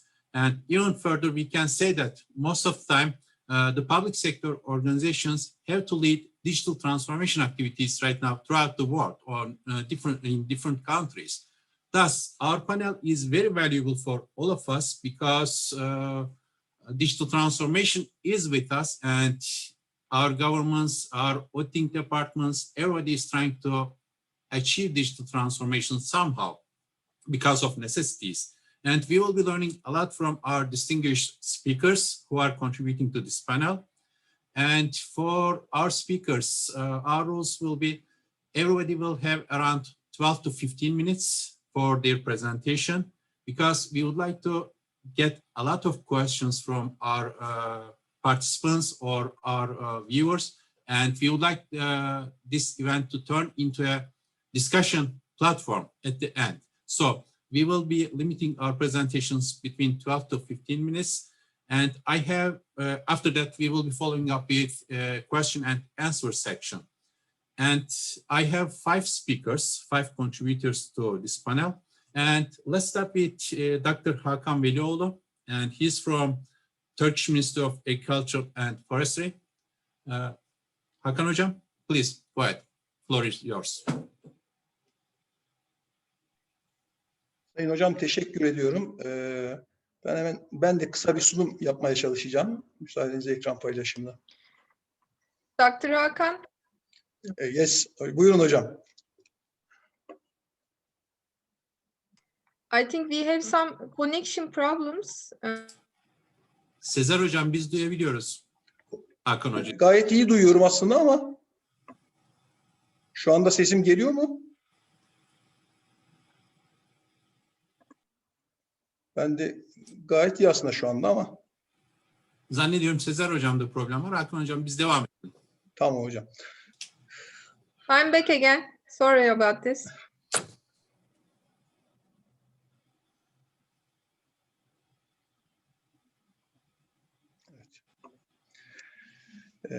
Şu anda herhalde sunum gözüküyor değil mi hocam? Şahane görünüyor. Sizi dinliyoruz üstadım. Teşekkür ederim. Kıymetli katılımcılar, ben de hepinizi saygıyla selamlıyorum. Aynı zamanda çoğunluğu Güney Afrika Cumhuriyetinden olmak üzere etkinliğimize Türkiye dışından katılan 200'ün üzerinde değerli meslektaşımız ve paydaşımıza da Türkiye Cumhuriyeti'nin başkenti Ankara'dan en içten sevgi ve selamlarımı gönderiyorum. Ben bu sunumda sizlere son zamanlarda oldukça popüler bir kavram olan sürekli denetimle ilgili temel kavramları ve kurumunda sürekli denetim yapısı kurmak isteyen iş denetim başkanları için bir yol haritası anlatmaya çalışacağım. Tabii 15-20 dakikalık bir süre içinde bunu biraz hızlandırarak anlatacağız ama zaten temel kavramlardan bahsedeceğiz. Sürekli denetim özellikle pandemi döneminde Sayın Modiba da sunumunda bahsetti. Bayağı ön plana çıktı, oldukça ön plana çıktı. Çünkü sosyal ve idari çeşitli kısıtlar dolayısıyla klasik denetim metodolojisinin zaman zaman sekteye uğradı bu süreçte. Çünkü yüz yüze mülakatlar yapılamadı. Klasik metodolojiyle bazı aksamalar oldu diyebiliriz kabaca. Ama sürekli denetim metodolojisi uygulanan iş denetim birimleri bu kısıtlamalardan ya çok az etkilendi veya hiç etkilenmedi. O yüzden her gün daha çok duymaya başladığımız sürekli denetim kavramını biraz daha açmak istedim açıkçası. Bu arada şunu da söylemek isterim. Mesleğimizden, iş denetim mesleği ne kadar güzel bir meslek olduğu şuradan ortaya çıkıyor. Biraz önce Sayın Modiba yaptığı sunumda Güney Afrika'daki uygulamaları vesaire anlattı. Gördüm ki iş denetim gerçekten global bir meslek. Hiç birbirimizle alakası olmayan iki ayrı ülkede, birbirinden oldukça uzak iki ülkede aynı şeylerin konuşulması, aynı konuların üzerinde kafa yorulması ve iş denetçilerin bu konuda çalışma yapması çok etkileyici. Yani bu başka bir meslek grubunda var mıdır bilmiyorum. Kıymetli üstadlar, şu anda mevcut durumdan kısaca bahsedecek olursak, gelişen teknolojiyle birlikte tüm organizasyonlarda olduğu gibi kamu kurum ve kuruluşlarında sistem ve süreçlerde bilgi teknoloji kullanımı oldukça arttı. Denetimlerin sıklığı ve büyüklüğü de bu bağlamda tabii değişti. Denetim sıklığı ve güvence süresinin uzunluğu risk yönetimiyle kontrol sisteminin etkinliği açısından oldukça önemli. Çünkü bu kadar artan bir iş hacminde sürekli devam bilgi sistemlerinden akan bir veride denetim sıklığının artık böyle 6 ay ya da 1 sene gibi olması açıkçası kabul edilemez bir noktaya geldi. Kontrol mekanizmalarının yetersizliği ve uygun olmayan tasarımı kimi zaman kurumun mali zararına, kimi zaman da iş süreçlerinde verimsizliğe yol açıyor ve dolayısıyla kurumun riskleri de bu bağlamda artmakta. Günümüzün küreselleşen dünyasında hız ve hacim olarak artan operasyonlara uygun olarak tasarlanması gerekiyor artık kontrollerin. Ve risk azaltma hususunda da bu konuda ciddi bir baskı oluyor. Hem idari taraftaki üst yönetimin hem de iş denetçilerin üzerine ciddi bir baskı oluşuyor açıkçası. Bu kadar artan iş hacmiyle ilgili. Geleneksel olarak iş denetim metodolojisinde risklere karşı geliştirilen kontrollerin yeterliliğine ilişkin testler çoğunlukla teste konulan işlemler gerçekleştikten sonra ve geriye dönük olarak yapılmaktadır. Yani malum şöyle bir kendi aramızda espri vardır. Teftişle iç denetimin arasındaki farkı sordukları zaman kısaca deriz ki işte biz koruyucu hekimlik yapıyoruz iç denetim. Teftiş ya da işte klasik denetim diyelim, teftiş demeyelim, klasik denetim biraz bir otopsi tarzı. Hani olay bitecek, biz sonrasında üzerinden geçeceğiz gibi. İç denetim ise daha çok koruyucu hekimlik olmadan aksiyon almayı uygun deneyen, bu konuda çalışan bir meslek. O yüzden sürekli denetim işte tam da bu noktada bizim için önemli bir kavram olarak hayatımıza giriyor. Çünkü biz olay olmadan denetim sıklığı dediğimiz şey bazen gerçek zamanda olacak şekilde eğer yapılanmamızı ya da sistemimizi kurarsak bu günümüzün gelişen koşullarına çok daha uygun bir yapı oluyor. Modern denetim anlayışının bir unsuru olarak düşünülüyor bu sürekli denetim. Kontrol ve risk değerlendirmelerinin daha sık hatta mümkün olduğu durumda gerçek zamanlı olarak yapıldığı bu süreçte de bilgi teknolojinin yoğun kullanılan bir yaklaşım. Yani burada bilgi teknolojileri kelimesini çok kullanacağız. Çünkü bilgi teknolojileri sürekli denetimin aslında bir yerde yatağı... Because continuous audit is information technology is crucial for continuous audits. We use automated processes and we don't have to look for files or information in an archive stored in an old room. So we could use instant data and filter them and make assessments through them. When we describe the continuous audit, it's technology based. It uses analytic audit procedures, and as a result of these, we detect errors and discrepancies, and we create proofs regarding these problems. And with the automated alert system, we could create a report, maybe simultaneous report, or maybe a really recent report, so that we could work on the problems and we could inform the authorities on this. Our approach is based on this description. Kendisi bir makalesinde kullandı. Ondan sonra literatüre girdi, dünya literatürüne. Dediğimiz gibi bilgi teknolojileri kamuda, özel sektörde, tüm kurumlarda karşımıza çıkıyor artık. E-Devlet hizmetleri Türkiye'de malumunuz bayağı gelişti. Yani neredeyse bilgi teknolojiyle karşılaşmadığımız hiçbir alan yok. Bunun yanı sıra kurum içi ve kurum dışı koşulların karmaşıklaşması, faaliyet işlemlerin devamlı elektronik ortama taşınması, bu E-Devlet hizmeti gibi. Bununla birlikte yönetim tarzları da değişiyor ve yönetimin denetim fonksiyonundan beklentisi de değişiyor.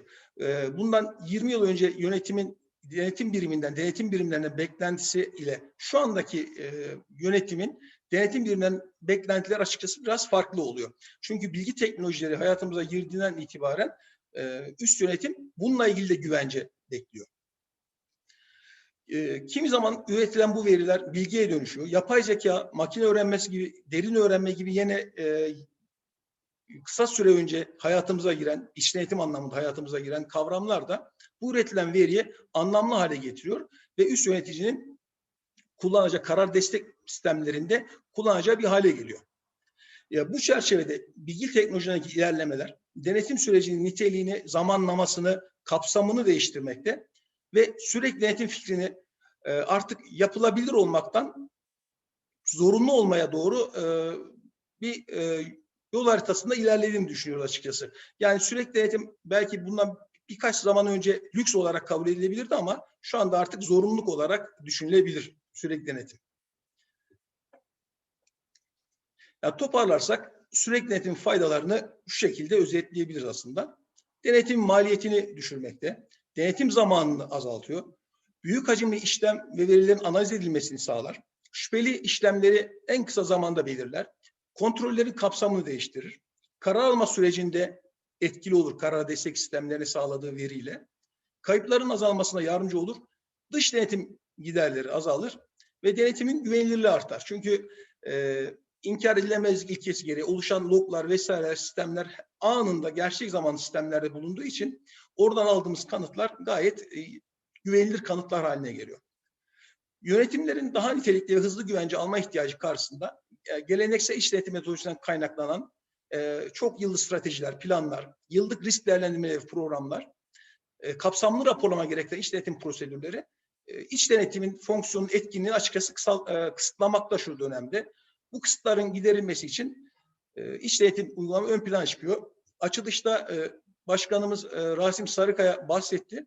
Bu iç denetim, sürekli denetim uygulamaları sayesinde açıkçası bizim Tarım ve Orman Bakanlığı'nın iş ve işleyişinde hiçbir aksama, hiçbir gecikme olmadan, plan programı bir gün bile aksatmadan aynı şekilde devam etme imkanı oldu.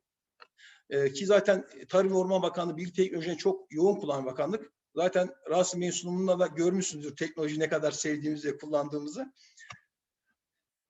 Sürekli denetimin ortaya çıkış amacı değişen dünyada değişen yönetim tarzına geleneksel denetim anlayışının artık cevap verememesi diyebiliriz. Çünkü klasik yaklaştığımızda bu büyük verinin, büyük hacimli işlemlerin altından kalkamıyoruz açıkçası. Her ne kadar her iki yaklaşım da farklı olduğunu düşünsek de aslında iki yaklaşımın denetim metodolojisi açısından bağımsız ve profesyonel olduğu söylenebilir. Kullanılan yöntemler açısından bir farklılık var. Burada ikisini karşılaştıracak olursak sürekli denetimin kalite ve güvenilirlik açısından geleneksel denetime göre daha üstün olduğu görülmektedir açıkçası. Sürekli denetim yapılan denetimlere yenilik getirmekte, teknolojik olarak birçok imkan sunmaktadır. Ve denetim kalitesinin etkinliğine, verimine büyük katkı sağlamaktadır. Yine dediğim gibi yapılan sürekli denetim faaliyetinde hiç daha önce amaçlamadığımız verilere bile ulaşabiliyoruz. Çünkü o kadar çok veri analiz edilmeye başlanıyor ki bir yerden sonra artık veri madenciliğine doğru dönmeye başlıyor. Hiç başta hesaba katmadığımız sonuçlara ulaşmaya başlıyoruz. Bu kadar veriyi kullanmaya başladıktan sonra. Şimdi temel kavramlardan bahsedecek olursak, burada önemli olan şu, ortak bir jargonu kullanmak, ortak bir lisanı kullanmak önemli. Burada en çok karşımıza çıkan kavramlar sürekli kontrol, sürekli izleme, sürekli denetim ve tabi bunun bir artık mamülü olan sürekli güvence. Sürekli kontrolün amacı kontrol uygulamalarının etkili bir şekilde devam edip etmediğini belirlemektir. Çünkü neticede bir denetim yapıyorsak illaki bir kontrol olması beklenir ve kontrol eğer sürekli olursa risk değerlendirmesi de sürekli olur ve denetim de sürekli olur. Sürekli kontrolün amacı kontrol uygulamanın dediğim gibi etkili bir şekilde devam edip etmediğini belirledikten sonra şirket kontrol değerlemelerinin sonucunu kaynak girdisi olarak kullanabilir. Yani yapılan her risk değerlemesi bizim aslında sürekli kontrol sisteminin de bir girdisi olarak düşünülür ve böylece devamlı kendini geliştiren bir kontrol sistemi elde ederiz. Sürekli izleme dediğimiz ise şirket ve kurum politikalarının iş süreçlerine etkin şekilde işletilmesi yardımcı olmakla birlikte iç kontrolün yeterli ve etkinliği başarmada yönetimin sorumluluğu vardır malumunuz ve bunu belirlemek aslında sürekli izleme. Çünkü izleme fonksiyonu üst yönetimin bir faaliyetidir. Onun tarafından yapması beklenen bir şey. Sürekli izleme genellikle kapsamdaki faaliyetlerin otomatik şekilde test edilmesini içeren bir kavram olarak karşımıza çıkıyor. KOSO iç kontrol sisteminin bileşenlerinden biri olarak da bunu düşünebiliriz. Veya performans yönetiminin ve izlenmesinin bir aracı olarak da düşünülebilir. Çok temel olarak şöyle diyebiliriz izleme süreci için. Gerçekleşen performans ile performans kriterlerinin karşılanması sonucunda ortaya çıkan sapmaların zamanında tespit edilmesine yönelik bir faaliyet, bir kavram. Yani beklentiyle gerçekleşen arasındaki farkı görmek önemli bu sürekli izleme faaliyetinde. Eğer izleme faaliyeti, izleme süreci yönetim faaliyetleri için gerçek zamana yakın ya da en azından makul sürede yakınsa biz buna sürekli izleme diyoruz. Sürekli izleme fonksiyonu sürekli denetimin olmazsa olmazın unsurlarından biri. Çünkü veriler akacak, veriler izlenecek ki denetime altlık olacak bu veri seti oluşsun. Güvence malumunuz bildiğiniz gibi işte belli bir işlem süreç hakkında üçüncü bir tarafın görüşü olarak özetleniyor ya da bu şekilde tanımlanıyor genel olarak. Denetim güvencesi ise kontrollerin yeterli ve etkinliğiyle bilgilerin bütününe dair bir ifade. Sürekli güvence işte bizim aslında ulaşmaya çalıştığımız nokta bu. Öyle bir nokta ki sürekli izlemenin sonucunda gelen sürekli risklerle sürekli kontrol hepsinin sonunda sürekli denetimin de verdiği güvenceyle artık bütün yapılan iş ve işlemler sürekli güvence altında. Yani yapılacak en ufak bir hata ya da bir yanlış, bu fraud olabilir ya da yanlış kasıtlı olabilir, kasıtsız olabilir. Bütün işlemlerin anında yakalanması ve tüm sisteme sürekli olarak güvence verilmesi anlamına geliyor. Tabii sürekli denetim güzel ama çeşitli zorluklar var. Sürekli denetim uygulamalarının edilen tecrübeler doğrultusunda en çok şunlardan bahsediliyor. Üst yönetim tarafından sürekli denetim desteğini almak ve sürekli izlemenin benimsenmesi zor olabilmektedir. Şimdi tabii diyoruz sürekli izleme, sürekli denetim, sürekli kontrol ama aslında en önemlisi bence sürekli destek. Yani üst yönetim tarafından işte üst yönetici kimse birimin üst yönetici tarafından yapılacak sürekli destek olmazsa aslında hepsi boşa çıkıyor, yapılabilir olmaktan uzaklaşıyor. Teknik konularda ve büyük veri analizi için gerek teknoloji ve yazılım her zaman alınabilir fiyatlarda olmuyor. Bazen ya çok yüksek oluyor ya bütçe olmuyor. Böyle sorunlar yaşanabiliyor. Veri analiz tekniklerinde kapasite oluşturmak ya da işe uygun uzman bulmak her zaman kolay olmuyor. Çünkü mevcut bir iç denetçi kadrosu var. Bu kadroya yeni yetkinlikler kazandırmak, yeni faaliyetler yeni uzmanlıklar kazandırmak kısa vadede olmuyor.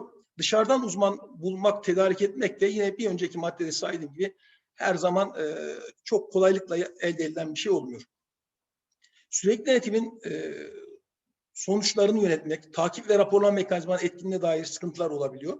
Bu noktada sürekli raporlamadan, rapor sayısının fazlalığı sebebiyle üst yönetimin artık takibinden çıkabiliyor. Yani düşünebiliyor, her gün bir rapor ya da her yarım saatte, bir saatte bir rapor üst yöneticiye sunulması ya da yönetime sunulması bir yerden sonra orada bıkkınlık oluşturuyor. Bu yüzden sunulacak raporun da tam ihtiyaca binaen olması ve makul bir sıklıkta sunulması gerekiyor. Şimdi süreyi güzel kullanmak için biraz hızlı geçiyorum. Tabii bunların hepsi ayrı ayrı bir seminer konuları ama sürekli denetimin yol haritasına ya da giden yoldan şöyle bahsedecek olursak, sürekli denetim yapmak isteyen kurumların atması gereken ilk adım denetim faaliyetinin kapsamının tanımlanması. Ve daha sonra önce iç denetim biriminin ve tabii kurumunun insan kaynakları ve operasyonel bilgi sistemleriyle iş sistemlerine gelen verileri ölçmek, bunları önceliklendirmek, risk göstergelerini belirlemek. Bunlar ön çalışma dediğimiz, daha hiç bilgisayarın başına geçmeden bunların kesinlikle bir hazırlanması lazım. Çünkü açıkçası bilgisayarla yapılan iş sürekli denetimin en son aşaması. Alt tarafta önce hazırlığımızın yapılması lazım ki sürekli denetime geçildiği zaman hiçbir aksam olmadan gerçekten güvence verilebilsin bu sistemler üzerinden. Burada sürekli kontrol değerlendirmesi ve sürekli risk değerlendirmesi yine iki ana unsur olarak devreye giriyor. Nasıl ki biz normal sistem uygun denetimlerinde riskler, kontroller yapıyorsak, bunları değerlendiriyorsak, aynı şekilde sürekli denetimde de bunların belirlenmesi çok önemli. Sürekli kontroldeki amacımız denetimin dikkatini kontrol eksikliklerine mümkün olduğunca erken odaklamak. Risk değerlendirmesi ise amacımız beklenen daha yüksek risk seviyesine sahip süreçleri vurgulamak. Bu bağlamda İç Denetim Başkanı denetim süreçlerine ve sürekli denetim tekniklerine hakim olmalıdır. Ayrıca İç Denetim Başkanı sürekli denetimi etkin bir şekilde gerçekleştirmek için ihtiyaç duyacağı bilgi ve yetkinliği belirlemelidir. Nasıl uzmanlarla, hangi denetçi kadrosuyla ya da hangi dışarıdan temin edeceği uzmanlarla bu işi yapabilir? Bunun belirlenmesi önemli adım. Kendi kapasitemizi bilmezsek bu işe zaten kalkışamayız. İç Denetim Başkanı'nın yönlendirmesi sonucunda denetçiler uygun seviyede teknik uzmanlığa yönelebilir ve amaca yönelik teknoloji ve kapasite kurumda oluşabilir. Kurumun sürekli denetimde kullanılması düşünülen riskleri, gösterge ve seviyeleri belirlendikten sonra sürekli denetimin amacı ve üst yönetimin desteğini alma aşamasına geçilmelidir. Yine demin bahsettim, zorluklar, iş denetçilerin bu yeni metodoloji uyum sağlayamaması önemli bir risk olabilir kurumlarda. Çünkü yıllardır bu işi yapan insanların yeni bir metodolojiye ayak uydurması, yeni bir teknolojiye geçmesi her zaman kolay olmayabiliyor. Ve kurumlarda da her zaman bu teknoloji olmayabiliyor. Birçok yazılım vesaire gerekiyor. Çünkü bu işin bir üst yönetici iradesi gerekiyor. En üst yöneticinin iradesi gerekiyor. Bunun sağlanması çok önemli. Hani demin dedim ya, sürekli denetim, sürekli izleme, sürekli destek bu işin olmazsa olmazı. Tabii burada üst yöneticiyi birazcık böyle motive edecek şeyler de var. Mesela iç denetim birimi içinde bir sürekli denetim ekibinin kurulması, üst yönetimin desteğinin alınması için yapılacak denetimlerde üst yöneticinin ilgisi çekecek popüler konuların o an gündemde olan, kendisinin zaten takip ettiği konuların seçilmesi üst yöneticiyi sürekli denetim konusunda motive edebilir ve gereken maddi manevi desteği sağlayabilir. Yine üst yöneticiye bu işin faydaları, sürekli denetim faydaları ne gibi çıktıların olacağının anlatılması da üst yöneticiyi bu konuda teşvik edebilir destek noktasında. Hakan Hocam toparlayabilirsek. Son 2 slayt hocam o zaman.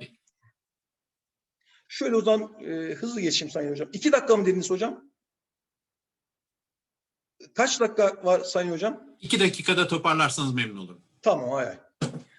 Sürekli denetimde önemli noktalar, işte kullanacak veriler, ulaşılmak istenen amaç, verilere erişim, uygun veri analiz teknikleri, mevcut işlenişlerin beceri ve teknikleri, gelen milyarlarca verinin temizlenmesi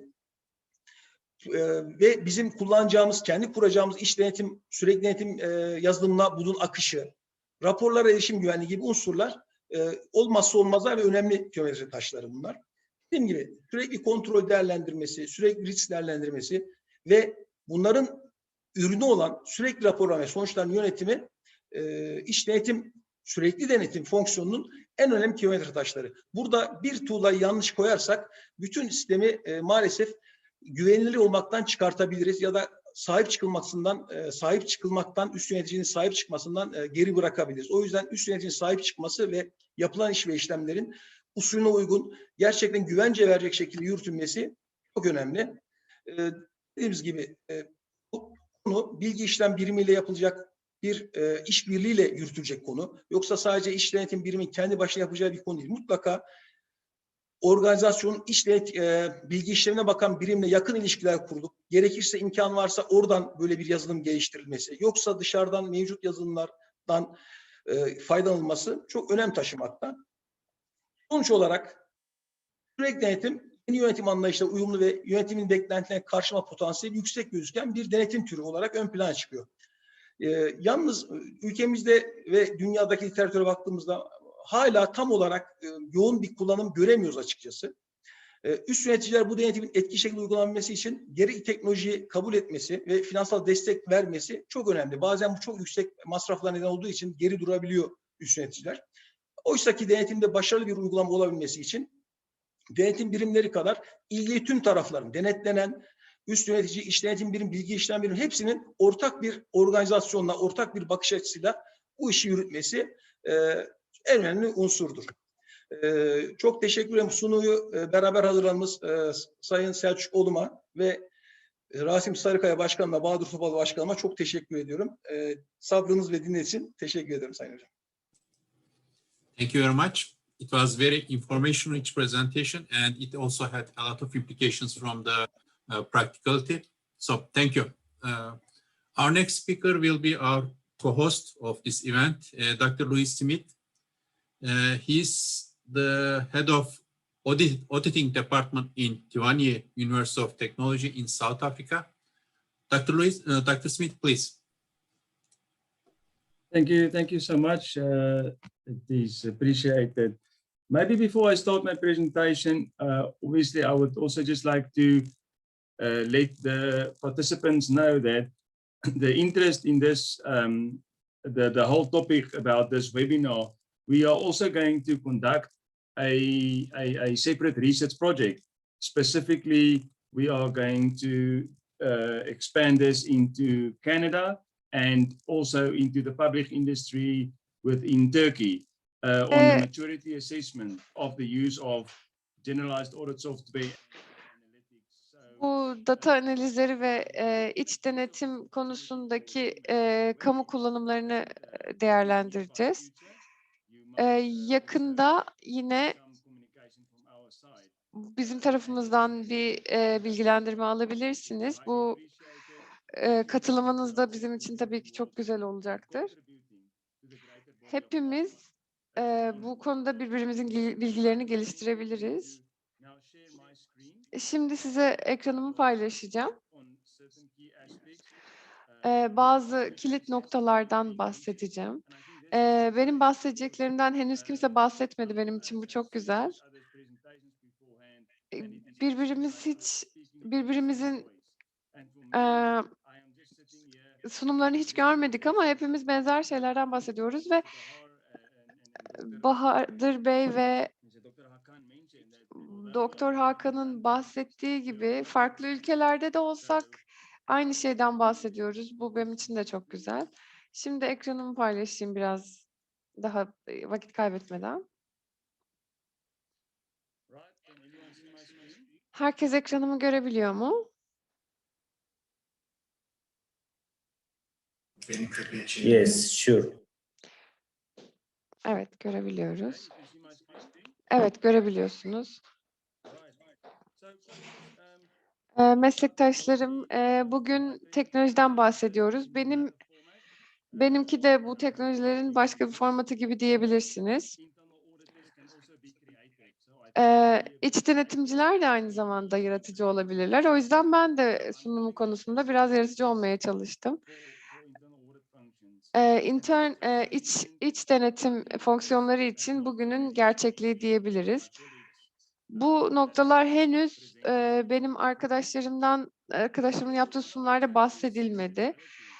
Bu gerçeklikteki en büyük sorunlardan biri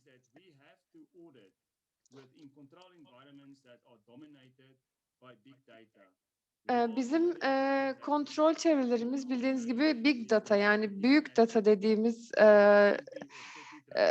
data bütünleri tarafından ağırlıklı bir şekilde yönetiliyor. Bütün sunduğumuz belgeler, bütün kullandığımız sistemler hep big data'yı kullanıyor. Mesela bir insanı analiz ettiğinizi düşünün. Yani iş modelleri için de aynı. Mesela Big Data da bir DNA gibi sayılabilir, insanların DNA'sı gibi şirketler için. İç denetimde karşılaşılan sorunlardan bir tanesi işte dediğim gibi Big Data'nın olduğu çevrelerde iç denetimi sürdürebilecek kapasiteye sahip olabilmek. Burada da yine paydaşların artan beklentilerinden bahsetmek istiyorum. Her gün bizden beklenen şeyler yavaşça artıyor yani. Her gün başka bir şey oluyor. Hep baskı altında hissediyoruz. Yani her zaman en büyük bütçeleri almasak da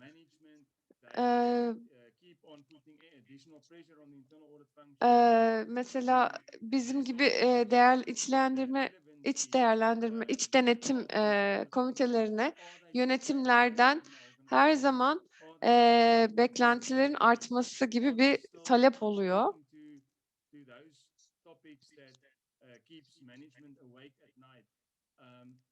Yani bu gibi şeyler, yani üst yönetimi de aynı zamanda bizim verdiğimiz bilgiler onları gece uyutmaya yani diyebiliriz.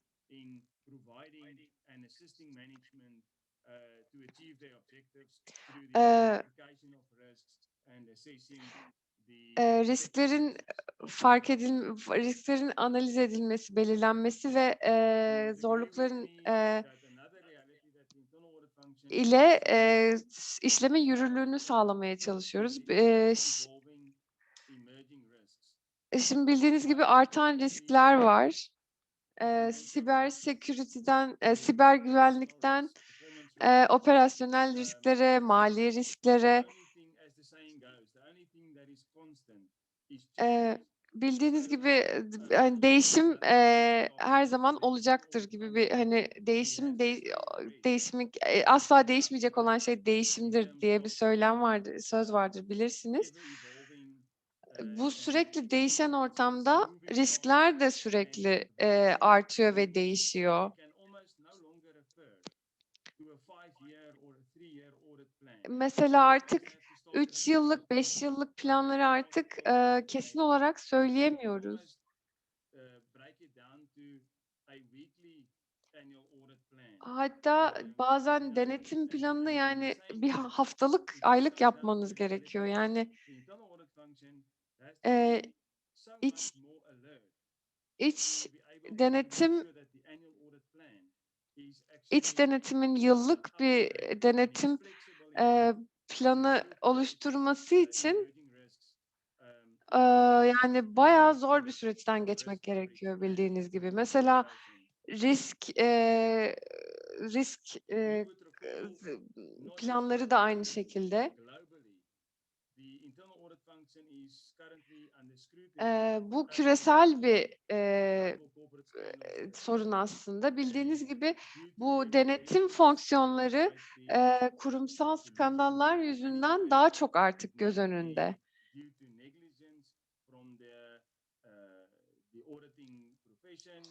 O yüzden yani bu denetim mesleği daha çok göz önünde bulunuyor. Çünkü yapılan yanlışlıkları belirlemedeki rolü çok büyük.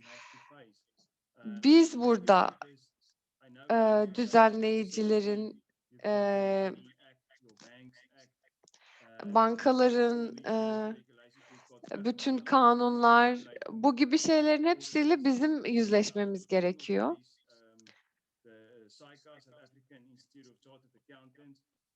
Güney Afrika'da da bu bildiğiniz gibi var. Bu gibi birçok kurallar. bu bütün kurumların kendi standartları ve kuralları var ve bunların hepsi iç denetim fonksiyonuna oldukça büyük bir baskı oluşturuyor bildiğiniz gibi. İç denetim fonksiyonunun karşılaştığı zorluklardan bir tanesi de her zaman değişen bir ortamda, çevrede çalışmak durumundayız. Daha önce söylediğim gibi teknolojiler, araçlar bunlar highlighted in one of his slides the traditional audit approach compared to the current audit approach, where traditionally you select a sample of 20 or 30. My other colleague, Dr. Hakan, also mentioned the problem with the traditional audit approach is you will look at a transaction today and backward looking. So we are looking at the historical performance of a specific control or transaction, whereas the new trend is current and forward looking. Obviously, as you know, risk is something that is still something that can potentially happen. So we need to enable ourselves with the use of technology to have more foresight rather than hindsight. And that is, I think, the key message we as internal auditors need to think of and try to incorporate into our functions. More and more am I seeing this question, and I think we can have. I want to challenge the participants to please make note of this so that we can have a brief discussion around this. What are your thoughts about this question? Is this a fair question? Where were the auditors? Because from my perspective, but I will leave it to the interactive discussion, I've got my own view in terms of whether this is a fair question. Is it all just the auditor's fault? I'm just going to put that as a question for the participants to ponder on, and we can discuss that later on. Then also we are faced with a current reality of broader audit coverage.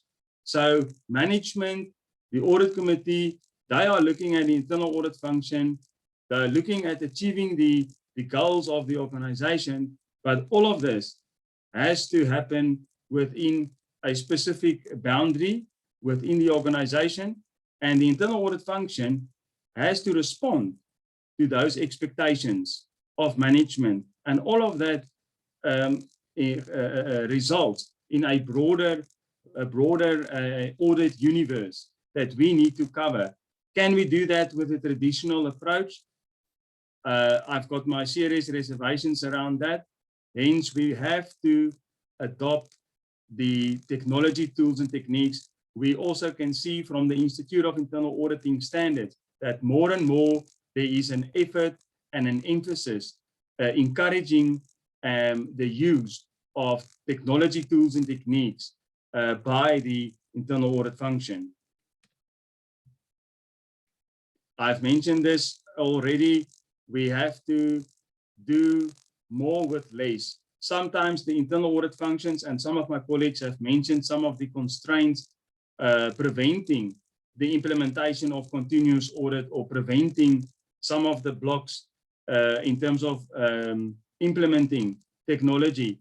It's maybe due to budget. It's maybe due to the time that it's going to take to train up the internal audit staff to have the necessary skills to be able to incorporate that technology in our methodologies. So this is again another current piece of reality, but once we adopt technology, that can also be beneficial in terms of budget and time, as my colleagues also previously alluded to, that one of the benefits of implementing continuous auditing and technology might lead to quicker, better audits, and we can even give broader audit coverage, which results in a more robust audit conclusion ultimately.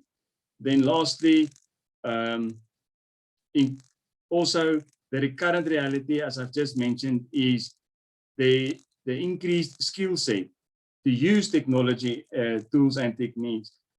All the internal auditors, depending on the younger generation or the older generation, we have to adapt, or we are going to be very soon, we are going to be seen as a non-value adding function. So this is one of the current realities of the internal audit function, and that is to make sure that either we must source the skill or we must take the time and effort to increase the skill set internally to be able to keep on delivering on our mandate. And I would like to leave the audience or to end off my short presentation in the words of Geoffrey Moore. Without big data analytics, companies are blind and deaf, wandering out onto the web like a deer on a freeway. And I think that statement speaks 1,000 words. Thank you very much for this opportunity. Thank you, Dr. Smith. It was again very interesting presentation, and the last sentence you mentioned, it was told in 2012, and we are in 2021 right now, and a lot has changed in terms of analytics, data analytics, big data, and utilization of them in your area, in all other areas as well. Thank you. A small announcement: we will be getting questions from audience or from the participants, but you can either raise your hand at the end of all presentations, or if you cannot talk, if your mic has some problem, you can also send your questions through chat box, so we will try to handle them. Our next speaker will be Mr. Sipho NDABA, and he's a corporate executive, Office of the Auditor General in South Africa. Mr. NDABA, please go ahead.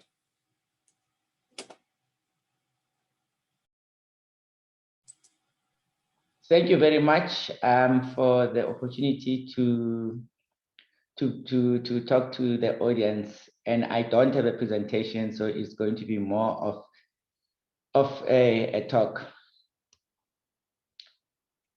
Good day and warm regards to the conference organizers, the facilitators, fellow panel members, and the delegates. And in South Africa, as a public sector representative, I have to say all protocol observed. I guess it's a real honor for me to be invited to this conference, and I must confess that I am not an internal auditor, and neither am I an academic. I am a computer science graduate who later on masqueraded as an auditor in my career. I had spent about 15 years as a partner at KPMG's Information Risk Management division before I joined the Auditor General in 2018. As you know, the Auditor General, similar to other supreme audit institutions across the globe, we are the external auditors of government.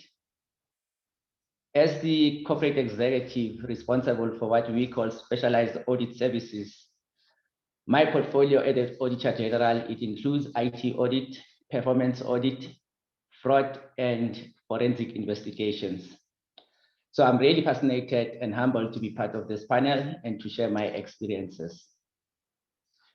I have a specific interest in emerging technologies from an audit perspective, and really in two ways.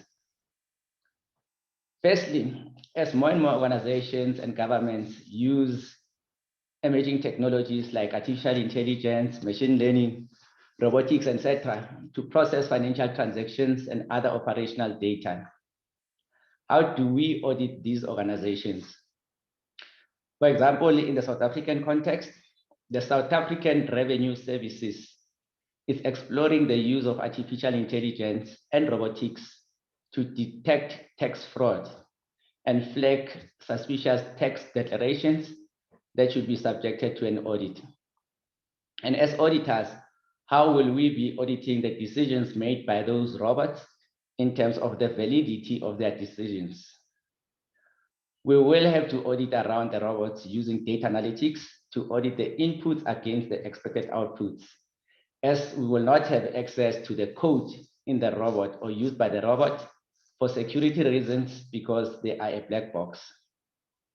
So this concept is similar to smart contracts that use artificial intelligence and blockchain technologies to make autonomous decisions about payments against those contracts. And this is not theory. Some of the countries are already using this. The challenge for auditors is how do we audit these technologies in real time as money is being spent against those contracts. But again, this will be a topic for another day. My second interest, which is much more relevant for this conference, is about how auditors can use emerging technologies to do better audits, and especially what we at the Auditor General refer to as proactive auditing, and in your case is continuous auditing. As the external auditors of government, our mandate requires us to audit financial statements, non-compliance to key legislations, as well as report on control weaknesses that may be possible to lead to fraud. But we don't pronounce on fraud. Instead, we just hand over our findings to the other state organization bodies that are charged with the responsibility to combat fraud and corruption. Typically, we audit the finances of government at the end of the fiscal year and report our findings or the outcome of our audits 6 months later, which is obviously not ideal.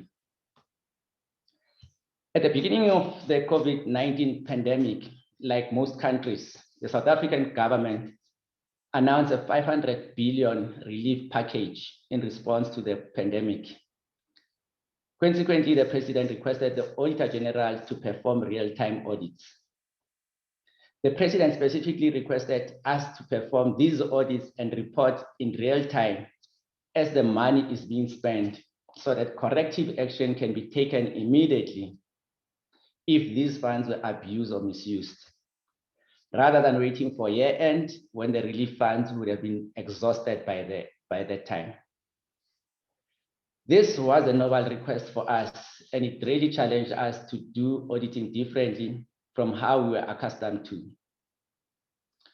Just to give you a sense, the 500 billion relief package included providing special social relief grants to the poor of the poorest in our communities, providing temporary employment relief grants to those who lost employment as a result of the pandemic, providing special grants to the vulnerable businesses, including small-scale farmers, township shops, taxi owners, sports and arts practitioners, whom their livelihoods dependent on live performance. And there were many other grants. As a result, we used real-time access to various data sources in the government systems, including payment data from all spheres of government, company registration data, tax data, unemployment insurance fund data, home affairs data, student data, government employee payroll data, prisoners information, and many other sources. We use this information to identify areas of possible abuse, misuse, or fraud. And some of the examples include the following. We identified service providers that were awarded contracts that did not meet the minimum requirements. For example, if they did not have a valid tax certificate, or they were not in the business for what they were tendering for. And in this case was primarily the protective personal equipment, which we refer to as PPEs. Companies that were awarded tenders a few weeks after they registered and therefore did not have a track record experience of delivering those services. Companies that were providing these PPEs at inflated prices, and the government regulated what companies should be charging for those PPEs. Employees or grant recipients that did not qualify for the grants, as there was a predefined criteria for various grants, and I'll give some of the examples. grant recipients that were claiming for more than one grant, and that was not permissible from the COVID-19 relief, where there were double payments to the same grant recipients, pensioners and students that were already receiving other grants from government and also applied for the relief grants.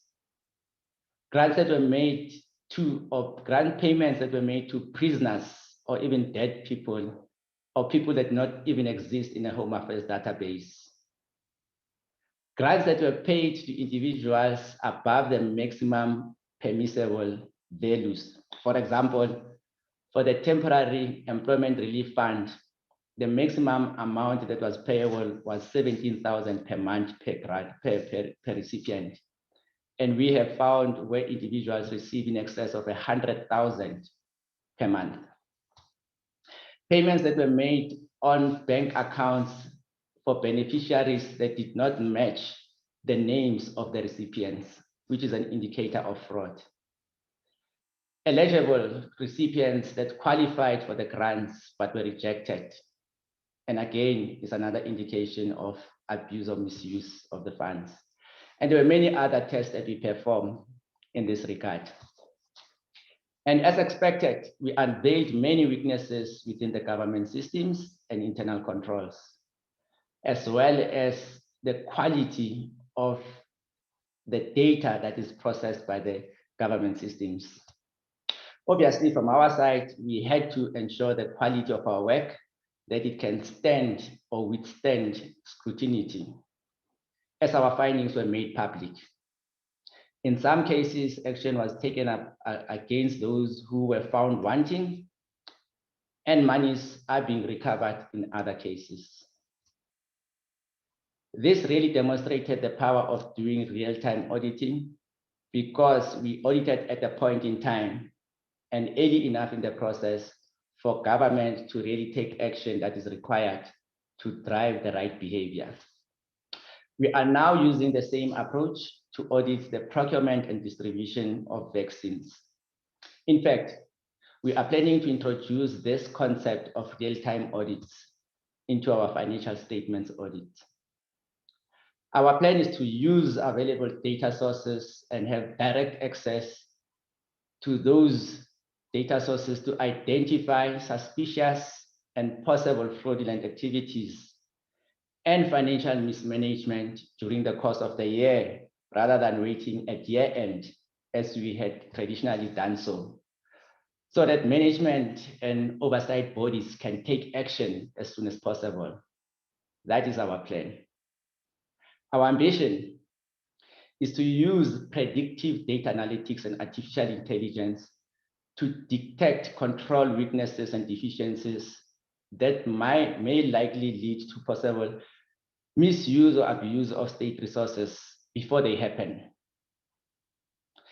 That means if you have a database of patterns of activities that led to past abuse of state resources or fraud,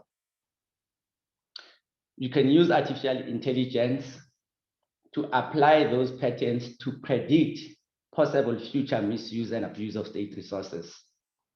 In fact, if you can stretch this concept further to also predict the audit outcomes and conclusions before we in fact conduct the year-end audits.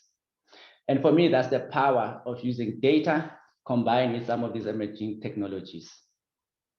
The challenge with our ambition is that we may require to gain access to other data sources that our mandate doesn't allow us to do so. For example, access to bank accounts, to suspicious banking transactions, to vehicle information, ownership, home ownership information, vehicle tracking data, cell phone tracking data. These may tremble on privacy rights of the individuals, and it's some of the thinking that we need to understand how we can overcome.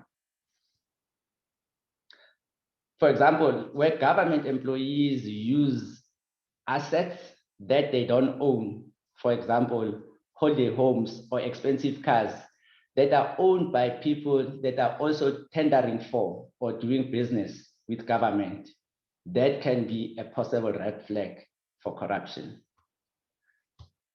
For the purposes of combating corruption around the COVID-19 expenditure, the President has set up a function called the Fusion Center, which comprises of the Special Investigation Unit, the National Prosecution Authority, South African Revenue Services, Financial Intelligence Sector, the Hawks, as well as the Auditor General of South Africa. This had allowed us to share information and intelligence around the procurement of PPEs. And this also allowed us to overcome some of the areas where our mandate restricts us in terms of getting access to the database that will traditionally not have access to. And we are hoping that this structure will be a permanent structure because it's been hugely beneficial in terms of coordinating and collaborating with other state organizations that are geared towards the same objective. My personal ambition is to set up a NEV center to continuously monitor the controls environment within the government departments and entities on a proactive basis in order to identify the red flags in our supply chain management and financial management systems to prevent the activities that we hear about at the State Capture Commission. Effectively, it is to provide continuous auditing capability that can monitor the environment whilst we are sleeping. Obviously, the NEV Center has to have a high level of security of that data, not to compromise the confidentiality of this information. This will also call on us to collaborate with the respective internal auditors of our auditees, departments, as well as state-owned entities, for them to follow up on these red flags on a continuous basis as they are the second line of defense. And we can then look at what management has done at the time when we come now to sign the official financial audits. Lastly, we are in a process to start a data analytics training program to attract graduates who have data science or related degrees and train them in the spaces of auditing as well as fraud analytics. And this is really to develop the capability and the capacity that is required so that we can build a pipeline for this type of projects in the future. Once again, thank you very much for your indulgence, and back to the facilitators. Thank you. Thank you, Mr. NDABA. It was, again, very informative, and thanks for sharing. Özellikle COVID-19 tecrübelerinizi bize aktardınız. Bunlar çok kıymetli. Bir başka akademisyen şu an sahne alacak. O da yine Güney Afrika'dan.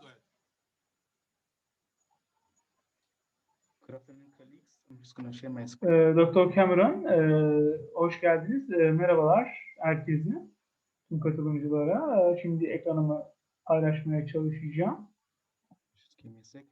Bana bir saniye süre verebilirseniz.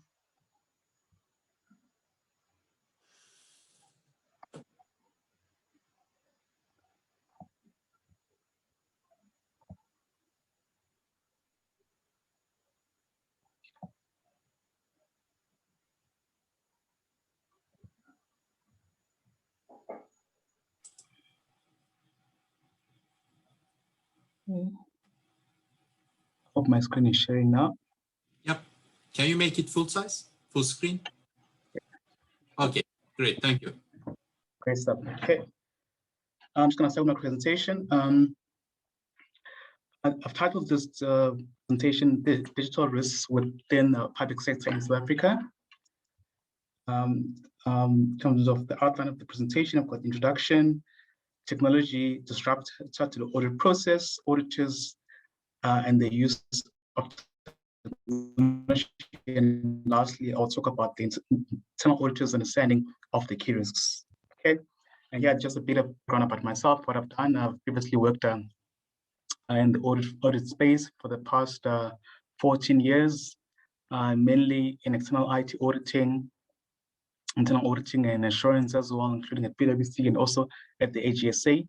Currently, audited some of the big JSE listed companies in South Africa.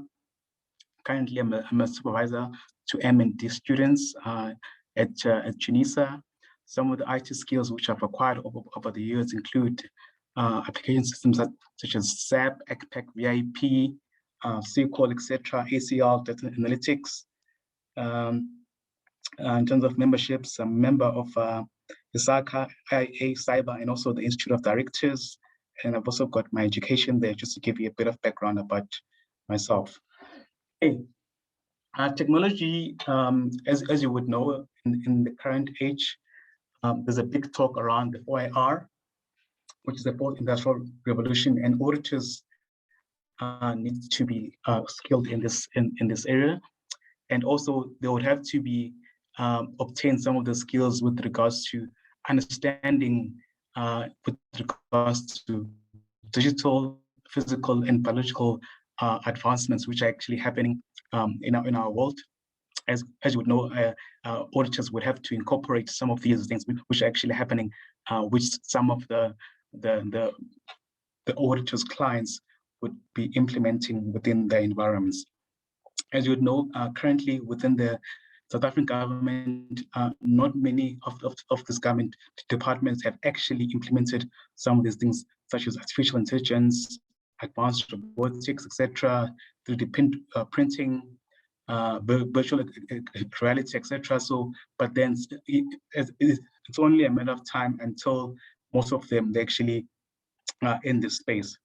So it's quite important that auditors must learn the use of technology and also will keep abreast with the latest changes which are actually happening. As the number of global COVID-19 cases are increasing, and also the rollout of the vaccine is quite slow at the moment, especially here in South Africa. So a lot of companies, or including government departments, some of them are actually working from home remotely. So it will be quite important for us to be aware of these risks which are actually happening in our space. And also within the government space, public auditors need to learn the use of data analytics and also conduct audit in a timely and perhaps perform comprehensive reviews on how public money is actually spent. As Mr. Sipho NDABA was saying that about 500 billion was actually spent during for the COVID funds. So it's quite important that you know how that money is actually being spent and how it's actually being accounted for, that auditors need to be on the ground and to know what's actually happening. So modern technology has turned the complexity of in terms of data analytics, previously accessible only to data specialists, into tools that are available to all auditors. So as modern technology actually advances, it's quite important that auditors use some of these tools in order to help them for their audits to be much more efficient and also effective. But the big question is, are public auditors actually ready and also equipped to use modern technologies? The reality is that what's currently happening now is that digital skills and the mindset of auditors or the hiring of auditors is still backward in terms of audit departments have traditionally focused on hiring accounting trained graduates, placing focus on financial or compliance audits.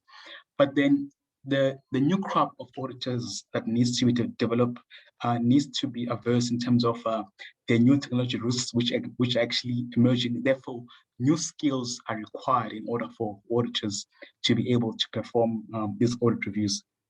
Therefore, audit departments need to somehow change the mindset and have a much more digital mindset in terms of understanding the key risks which are actually being introduced with these new technologies, and in order for them to be able to audit them. Imagine this: an auditor cannot be able to audit any system or any application unless they actually understand how that system actually functions and how it actually works.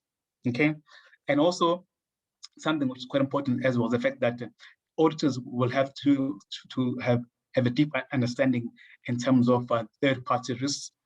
Public sector departments are particularly vulnerable to the third-party risks from vendors and contractors. As you would know, a majority of our state departments, they'd be issuing our tenders and relying on contractors to do some of their work.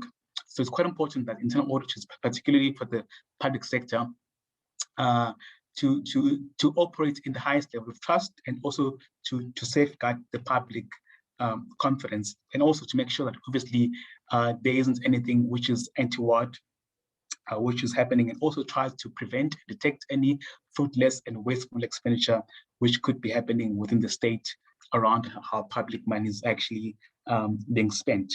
Okay, and also auditors need to learn how to adopt the right technology which will be used for these various government departments.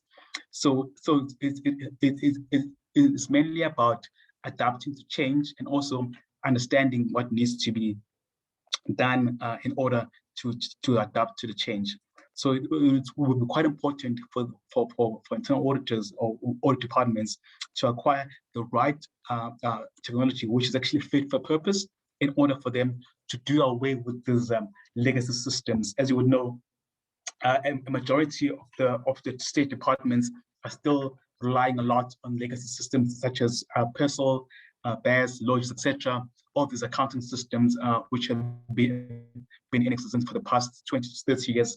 Currently, those systems are actually in use, but hopefully in the near future, they will move into more ERP systems, more technology advanced applications which can actually be used by government departments in order for them to prepare the financial statements. Therefore, audit departments need to review the risks and practices which actually happen in the government space. So, as you can see here, it's quite important that there needs to be the right coverage which is actually happening with regards to the risks which are actually happening within the government space. So at the bottom there, you've got your core activities which is normally performed by internal auditing departments, which includes business systems reviews, projects and major contracts, financial systems which actually being used, safeguarding of assets and regulatory compliance. So this would be the normal work which will normally be done by internal auditors, and also maybe partly external auditors as well. And then when you move above, in terms of, you need to look more into the future in terms of what sort of work needs to be done, additional assurance that needs to be performed by our internal auditors, which includes things like any systems which actually are currently being developed, any investment decisions around acquiring new systems, new applications, any emerging risks, especially around technology, which actually contains, and also perform the required due diligence. And also, as part of that, in terms of improving the business performance, it's quite important that audit departments do some form of tests around efficiency gains, process improvement, and some form of savings, which could be done by the state. And then lastly, in terms of strategy, in terms of what can be done in the future, in terms of to deliver value, in terms of the ultimate core service, which is delivering services to the people on the ground, which the citizens which have been voted for by the states, particularly in the public sector space. So therefore, internal auditors must stay on top of the key risks which emerge.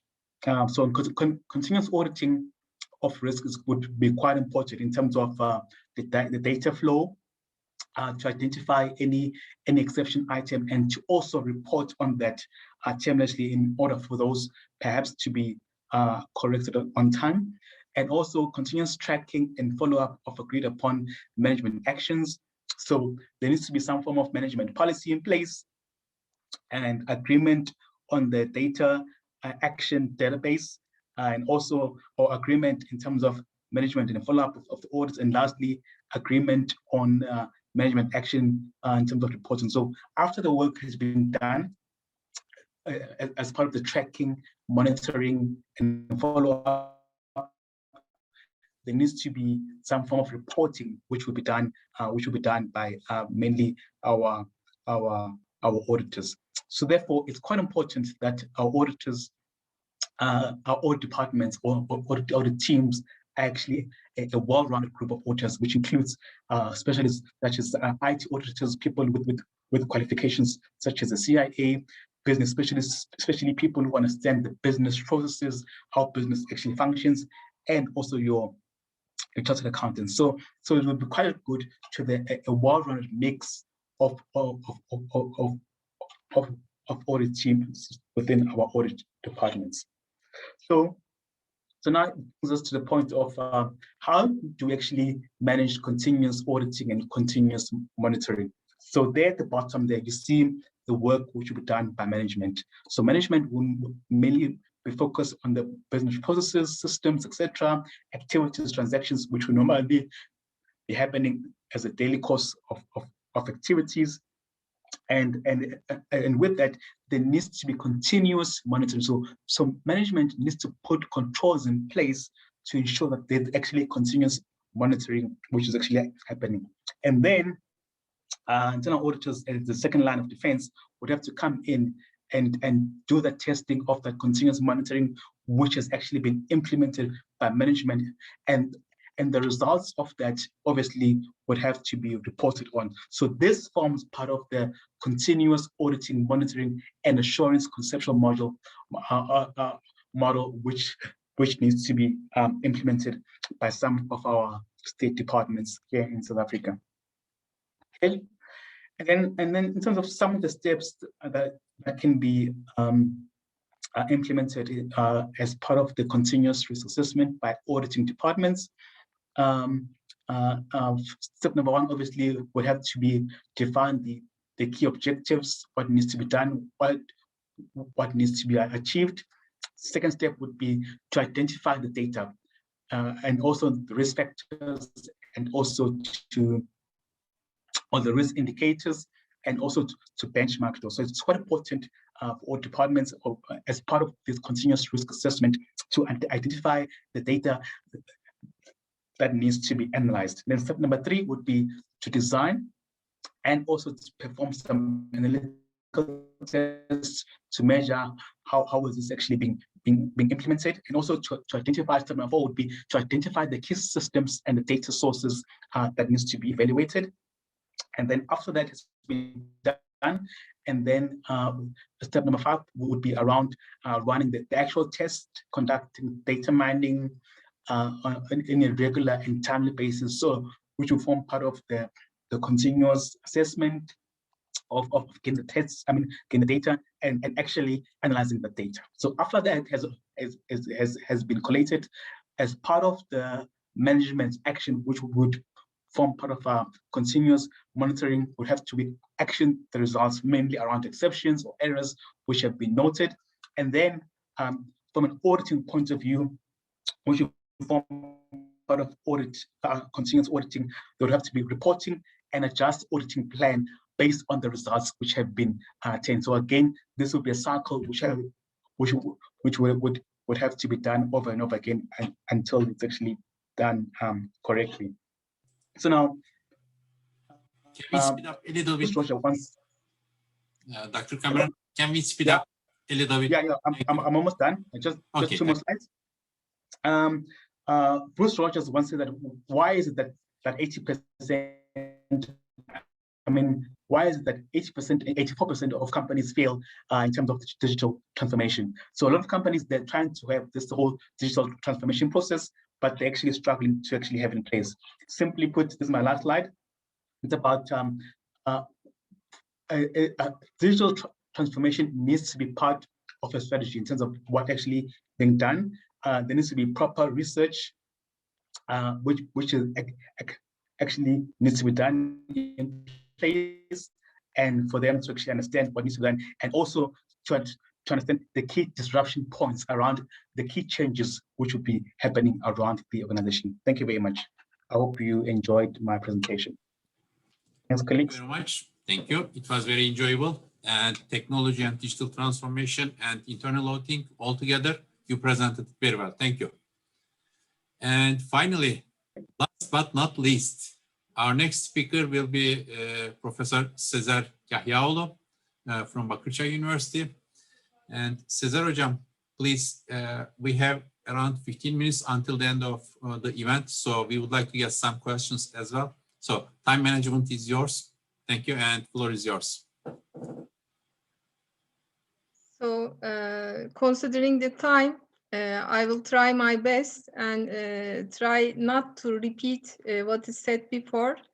And greetings and all by my best wishes from İzmir and İzmir Bakırçay University. And this event and our journey starts in the conference in France, 17th European Academic Conference on Internal Audit and Corporate Governance. I would like to have all my best wishes to Professor Lourens. He's not with us due to COVID conditions. And I will just start my speech by giving the facts about the global market conditions.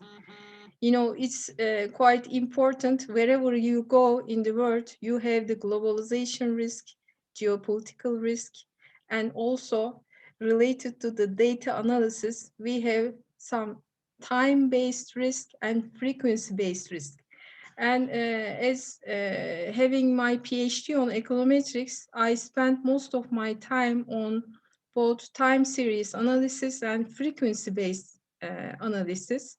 And considering our profession, internal audit, we need to have a broad vision to have the idea about what's going on to capture the external risks on time before it's too late. And in that sense, compared to time-based risk, we need to focus more and more on frequency-based risk. This is directly related to the big data issue. You know, you may have some large data, it's okay, manageable, but when it comes to big data, you need to analyze and all kinds of, categories, clustering and everything, all detailed analysis to capture the frequency effect. It's like, having the earthquake, we may know the timing, but it's really difficult to understand and measure how much, dangerous it can be for our organization and the environment. So I really, spent a lot of time to prepare a good presentation for all of you. But for the 10 minutes period, it won't be that easy to, give all the details. Instead, we decide and prepare an academic publication based on our work presented in this event, so that you can have a look and make use of it whenever you like. And my topics will be focusing on the digital risk in public sector, internal auditors and their role as trusted data analyzers. And, all the panelists and speakers mention about changing world, and I give some future expectations about the audit universe, which is quite important to, decide our plan, process, all kinds of qualifications, reporting, everything is affected by the future expectations to make necessary planning and adjustments as well.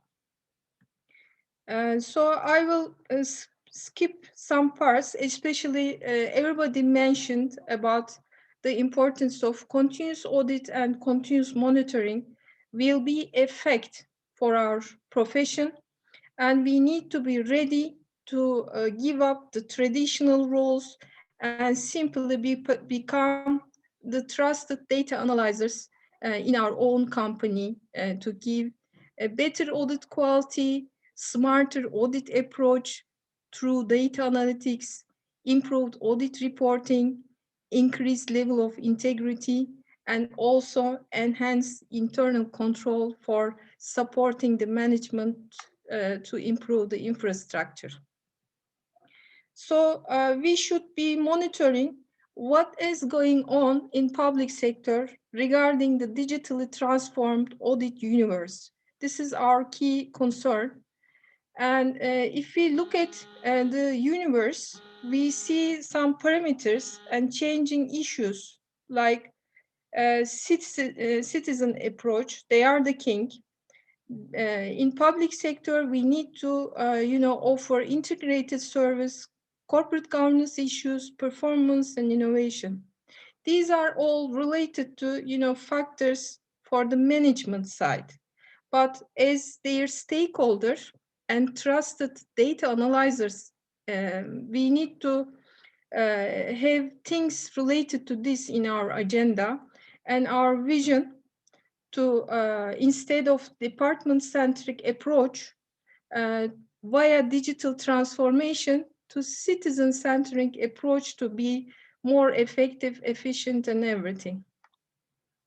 So for the public sector, we have efficiency, productivity, flexibility, innovative business models, short auditing periods required, data-driven decision-making. All of them are just, opportunities for us, waiting for us to, exploit. And also we need to be flexible to adopt new type of business model related to digital transformation and the digital era, which requires the, adoption to platforms, means ecosystems, pay by usage service business models, and intellectual property rights, and also data-driven business models via search engines. So here, with this vision and our audit universe, if we are planning to be the good and trusted digital data analyzers of our company, we need some new tools and techniques for audit analytics. And if we consider this, internal auditors' agenda should be full of audit analytics. To be honest, this is the key and the most important point, I must say.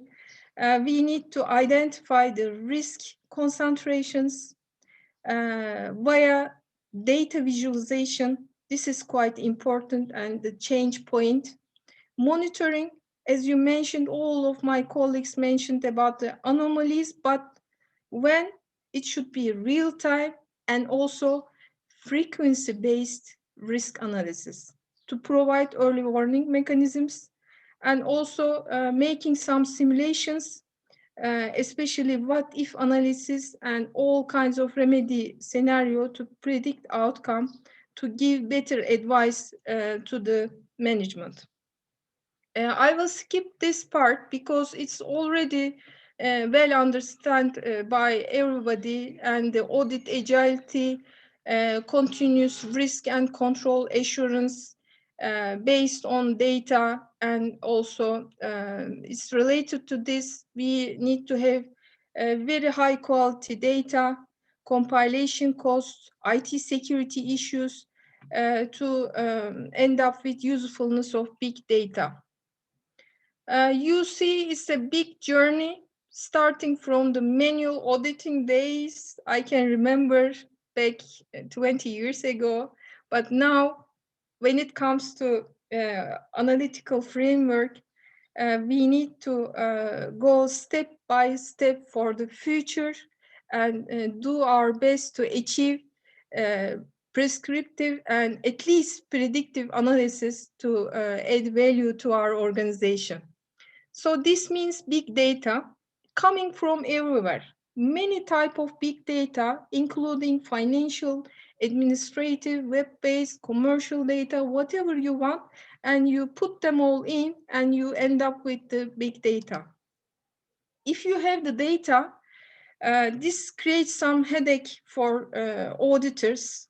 You need to consider the volume, number of records and attributes, velocity, variety, veracity, variance, and the value related to monetary unit of all these to make especially the judgment, which is the value-added part for the internal auditors.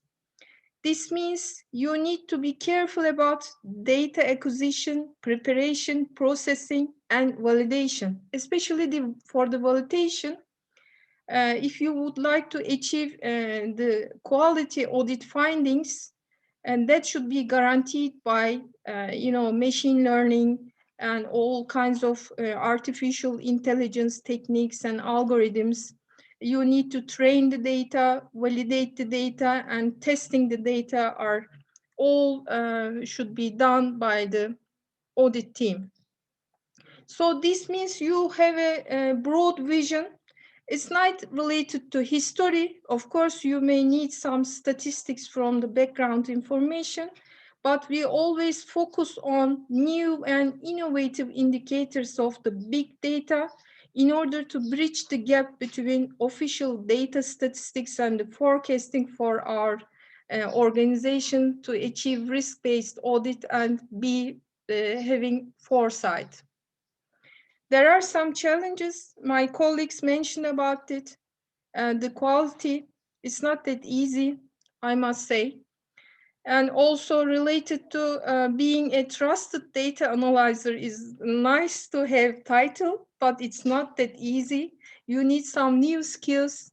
Multidisciplinary project team needed here to make the big data speak. IT implications, algorithms, costs, and all kinds of cloud computing infrastructure. So this is related to the whole artificial intelligence, big data analytics, and in the heart of that is the deep learning coming through in our agenda. What does it mean to have the data visualization essential for audit reports to, attract the top management's attention? Machine learning, visualization, automation, and also it's the fact that people usually remember 80% of what they see. This is quite, important to make our marketing as well. We are doing something in the kitchen. We are quite busy, but also we need to make our marketing as well, that we achieve the best and answer that we are here, we used to be here, we will be here again as a strong answer. Here, you can make some different analytics like text analytics, natural language processing, digital monitoring, supervising, and reporting activities, which is quite easy with algorithms. And also this brings some cost-cutting points and efficiency issues, which is quite attractive for the top management.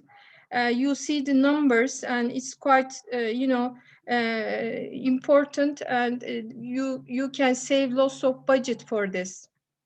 As you see, in addition to that, it enables cross-border insights, and we can communicate via digital platforms. The governance is different, better insights, technology solutions, and all over the world. And today, South Africa and Turkey shows the best practice for this joint event. And we need to consider tooling, people, culture, and organization. Especially, I would like to mention some programs, Python, R, Julia, and these are quite make it easy to calculate and come up with good audit findings. So as auditors, we need to have conscious about agility, digital IQ, communication, personal branding and consultancy, analysis, and all other things to have the right talents supply, and also the skill set evolution to match the shifting risk types and nature for our organization. Here, this is the end of my presentation, and I would like to thank you for everybody. In such a limited time, I try to catch up my time. And there is a kind announcement. Maybe Professor Erman Hocam can make this announcement for all of us. And thank you very much for listening to me. Okay, thank you, Cesar Hocam. And announcement basically says that please be informed that we will send you email with a very short survey attached to it just after the event. Number one, thank you for your attendance and interest to our event. Second, confirm your email address and keep it in our records as a proof of CPE points earned via this event, and maybe further communication for further communication. Support our profession by providing valuable information to adapt more to the digitalization of future trends. So if you can fill out this survey, it would be very helpful to all of us, I believe, as a community. Okay, this concludes our presentations for this panel. I would like to thank all of our panelists, and I would like to open the floor for questions and suggestions, any comments, or maybe what would happen in future in terms of this collaboration to further up. So please.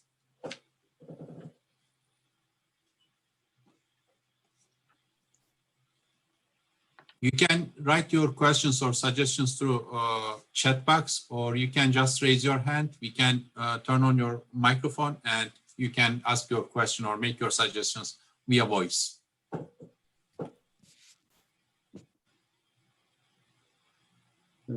Prof. Louis here. May I ask a question? Maybe just to get us started. Please. From my side, I would like to ask the question, seeing that I am getting asked the question quite a number of times. With the use of data analytics, Data analizleri, veri analizleri. under threat. So in other words, Başka bir deyişle, internal auditors have to start being worried about losing our daily jobs because technology will take over. şu an şunu sormak istiyorum. Yani işimi kaybedebilirim çünkü teknoloji bizim yerimizi alıyor. The opinions on that. Siz bu konuda ne düşünüyorsunuz? Very nice question. Gerçekten çok önemli bir... Everybody is worried about losing their job to intelligent systems, right? Okay. Please, if anybody wants to comment on this question, please go ahead. May I comment, Program Director? Please, Mr. Modiba.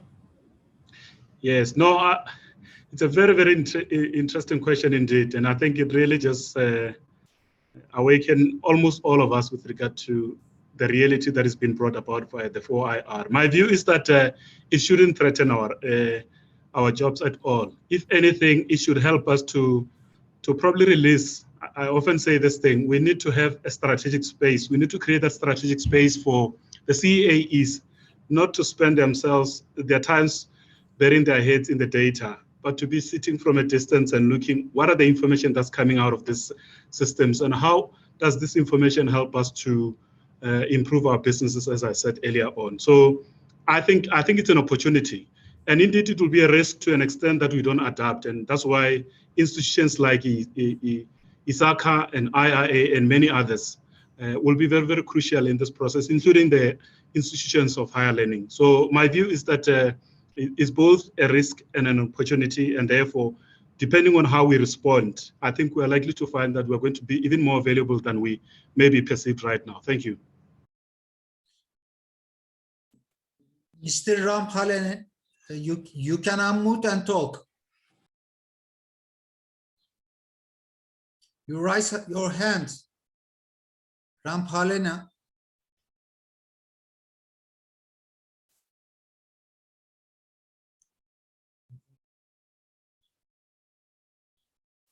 Okay, Professor Erman, we can give rights to all participants, unmute and talk.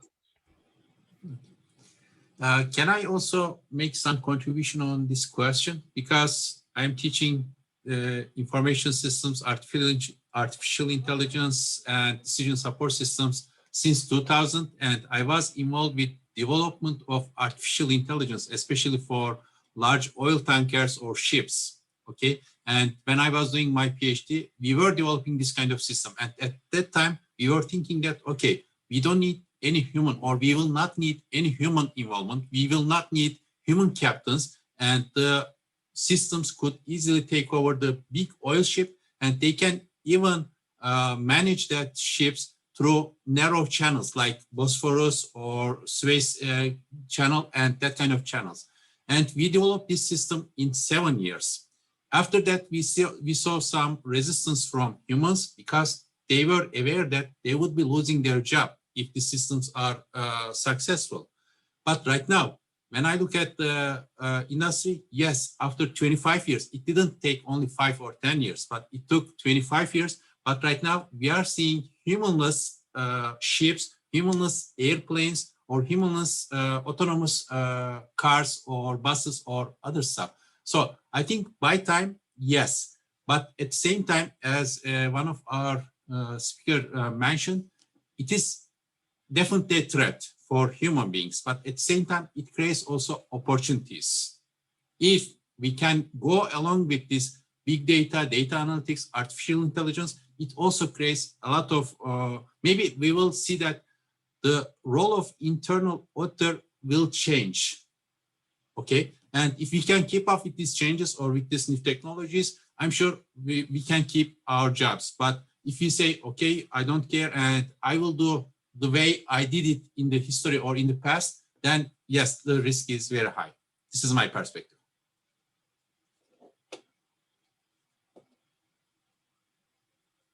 Okay, another question? There was one question from Mr. Topal, Mr. Bahadır TOPAL, and I think he would like to learn the perception of audience on difference between big data and large volume of data. Did I put it correctly, Mr. Bahadır? Yeah, this message came from the other participant, and I share with you because of your focus. Okay, okay. By the way, some participants raise hand, and I give all participants to write for talking. Okay, just only they need to unmute and ask their question.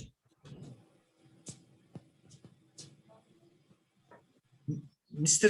NDABA want to ask, but now I cannot see. NDABA, Sipho NDABA raised hand before, but now okay. Sorry, from my side, I was just wanting to respond to the previous question that was asked, because it's one of the things that preoccupies us. And I'm going to talk about it in general with regard to an auditor, not necessarily an internal auditor or external auditor. Obviously, the advancement in the technologies, especially around robotics and data analytics, they will start performing what we call routine transaction. And I think in my mind, it's right so that the auditors can preoccupy themselves not with routine transactions, but focus on areas where it requires more judgment. So therefore, it means the entry-level auditors' jobs might become redundant as a result of the advancements in the technology space. But it doesn't mean that it will replace an auditor, because the machine will not get to the same level of experience and judgment as a human being. And therefore, what it means from a career perspective, and one of the things that we're looking at is what we call the auditor of the future, is to say, we need to see what are the skills that the auditor of the future will need to have, that the current skills will not be able to respond to those future challenges. So again, for me, it's not so much about replacement, it's just mean that we need to adapt and be far more advanced in terms of how we audit. Thanks. Thank you. Yes, for the second question, difference between big data and large volumes of data. I think Cesar Hocam had some slides about 4 V's or 5 V's of big data. I think this is the answer for this question. Yes, they are different. Big data and large volume of data are definitely different things.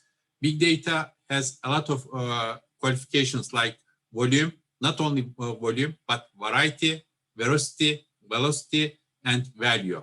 So big data is much more meaningful. A lot of data or large volume of data doesn't necessarily make big data. And of course, because of this variety, veracity, velocity, we need to have different tools or more developed tools to process this data and find out the valuable information or knowledge inside that data. This would be my answer for this question.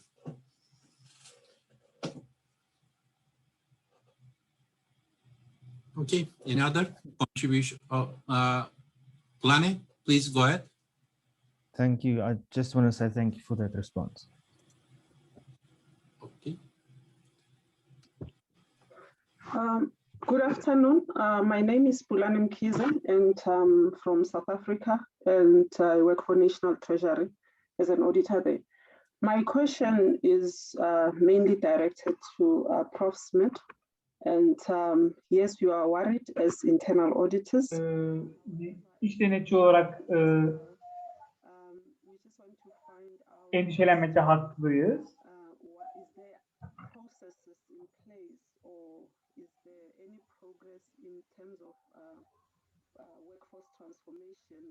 Into this 4IR, whereby we're preparing the auditors that are coming in so that they can be able to assist with the processes. Sormak istediğim soru şu, gelecekte bu görevi yapacak olan genç denetçiler kendilerini ne gibi becerilerle donatabilirler?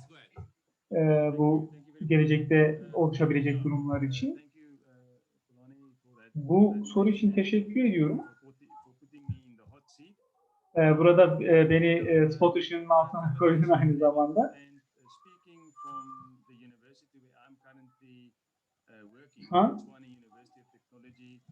Tümen Teknoloji Üniversitesi'nde çalışıyorum. Orada görev yapıyorum. 2-3 yıl önce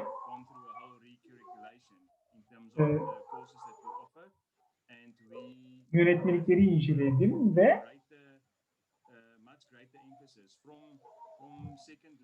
fark ettim.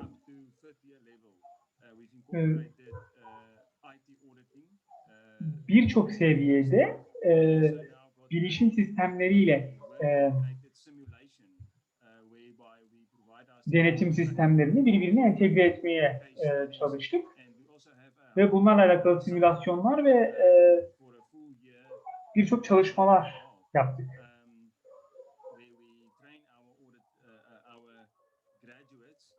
Burada öğrencilerimizi yetiştirirken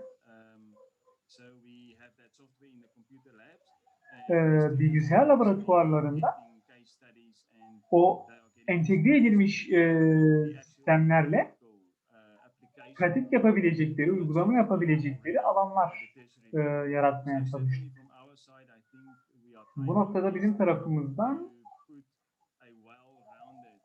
öğrencilere iyi bir eğitim ve beceri seti verdiğimizi düşünüyoruz. Bu sayede pazara çıktıkları zaman umuyorum ki başarılı olabilecekler. Bu soruna yanıt olmuştur diye umuyorum. Ve teşekkür ediyorum. Okay, thank you very much, Dr. Luis, for your answer. I don't see any other question or raised hand, so I will give over this session to Dr. Luis and Dr. Cesar, so they can finish up and wrap it up. Thank you.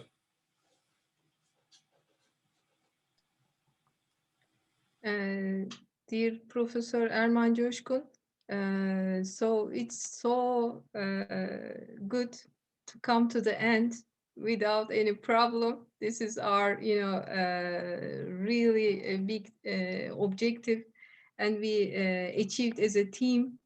And thank you for all participants from both Turkish sides and from South African colleagues. And special thanks. The only missing part is Professor Lourens, and I hope to do it for the next time with the promise from him to join us. And thank you for everything. I'm quite excited about our profession and contributing to our profession, both from the practice side and academic side as well. And please, all the participants are invited to contribute and follow us in our new events, hopefully coming soon, via Bahadır TOPAL. Is our leading and inspiring leader in that sense. And thank you very much. And I'm sure after Professor Luis, Bahadır TOPAL may make a closing speech as well. And it's your turn, my dear moderator. Luis. No, thank you, colleagues, and thank you for this great opportunity. And I trust that all our participants have now seen that this is very refreshing, and I am equally excited about all the presentations. It was like I said earlier on, we haven't even seen each other's presentations, but when you look at basically summarizing the main themes, it will all be summarized into the same things that were said. And that for me is just an illustration of the fact that we as internal auditors are realizing the realities and the challenges around us, but we are going a step further. We are not just realizing the challenges, we are actually actively trying to do something in responding to those challenges that faces the profession. Görebilmek ve aynı şekilde bu problemleri ve çözüm üretebilmek noktasında önemli bir platform olduğu teşekkür ediyorum. Yine teknolojiden konuştum. How great is this privilege to be able to bring literally worlds together as we venture together for the greater profession. And thank you once again for allowing me to be part of this as well. And yeah, we look forward to build strong relationships with everyone. Thank you very much. So thank you, and Bahadır TOPAL is, if you are ready, it's your turn. KİDDER is always ready, don't worry. And also I would like to say and special, best wishes to Mustafa Kemal Tapkan, my colleague, and I really appreciate him attending, and quite warm welcome. Greetings from İzmir. Best regards. Son birkaç şey söylemek istiyorum ama Yes. I want to continue in Turkish. Please change the channel. Bu işbirliği çok iyi oldu ama biz bunu başlangıç kabul ediyoruz. Çünkü biz bu tarz organizasyonları Türkiye olarak biraz duygusal yaklaşıyoruz. Çünkü coğrafyamız böyle meslektaşlarımızla bir şeyler paylaştığımızda duygusal bağlar da kuruyoruz. Dolayısıyla da bunu devam ettirmeyi çok arzu ediyoruz. Yapımız böyle, Türkiye'de böyleyiz. Bu nedenle de belki devam ettirdiğimiz sürece kurumsallaşmaya dönen daha yapısal şeyleri de konuşabiliriz ileriki aşamada diye umut ediyorum. Açıkçası Lourens'ın burada olmaması inanın bizi çok üzdü. Yani biz kendi aramızda şu şekilde konuşuruz. Dua ederiz. Yani inancımız gereği yani yoğun bir dua ederiz ve Lourens için de dua ediyoruz. En kısa sürede iyileşmesi için. Sizler çok kıymetlisiniz. Bizlerle çok güzel şeyler paylaştınız. Belçika'dan Jean-Pierre de buradaydı. Jean-Pierre Garret kendisi hatırlamaz beni ama o benim ilk öğretmenimdir iç denetimle ilgili olarak. Kendisi Türkiye'ye daha 2004-5 yıllarında Dünya Bankası üzerinden gelmişti. Onunla burada olmak da çok güzeldi. Birçok arkadaşımız var dünyanın her yerinden. Kanada'dan katılan meslektaşlarımıza da teşekkür ediyoruz. İnşallah ileriki dönemde kurumsal, yani bunu sürdürelim iletişimimizi, kurumsallaşmaya doğru da bir şeyler yaparsak biz çok mutlu oluruz. Her türlü desteği de vermeye hazırız. Biz Güney Afrika'yı ve meslektaşlarımızı seviyoruz. Sizi daha iyi tanıdık burada ve bırakmayız. Bilginiz olsun. Saygılar sunuyorum. Teşekkür ediyorum. So, opening speech owner is supposed to make the closing speech from both sides, means it's your turn, South Africa, to say goodbye before we leave the session. Thank you very much. Thank you once again, colleagues.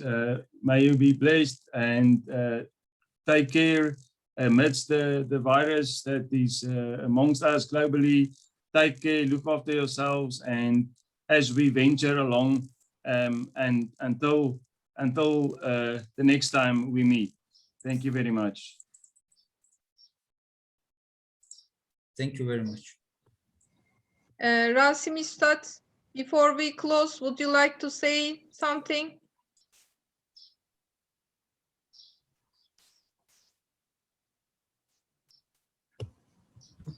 Ben de hem Güney Afrika'da hem de dünyanın çok farklı yerlerinden katılan meslektaşlarıma katılımlarından dolayı çok teşekkür ediyorum. Hepiniz sağlıcakla kalın. Teşekkür ederim. Hocam ben de bir şey söyleyebilir miyim? Eğer imkanı varsa bir aile fotoğrafı için web sitemize koyacak arkadaşlar kameralarını kısa bir süre açarsa şöyle bir ekran görüntüsü alalım. Birkaç dakika açık tutarlarsa tamamını alabiliriz. Mümkünse eğer.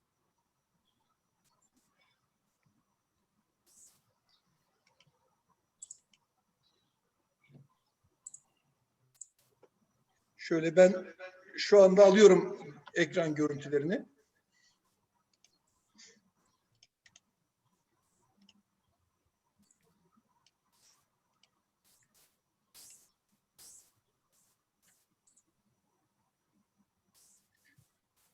Sayfa olduğu için biraz bekleteceğim sizi ama.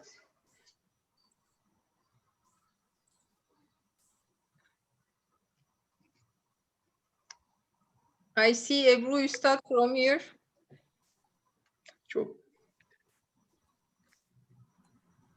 Çok tanıdık dost yüzlerde görüyorum, mutlu oluyorum. Ne güzel.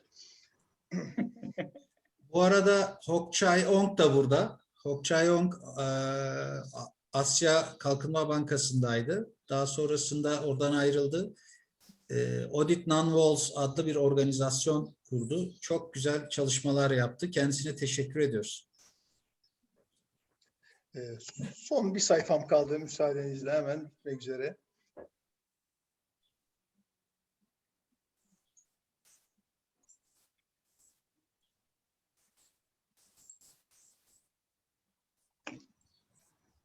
Çok teşekkür ederim.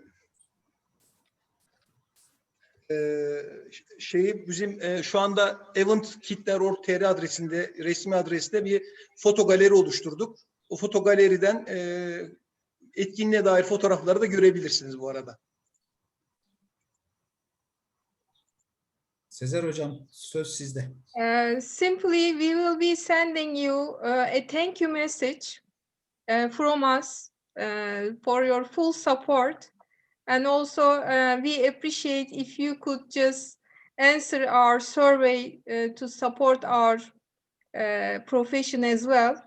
This will be a joint work of KİDDER and also another work which will be international, starting from Canada to Turkey, South Africa, wherever we stop, I don't know, it can be, you know, including all over the globe, as our audit universe. And we really appreciate if you could support our academic work to contribute more. And thank you so much for everything.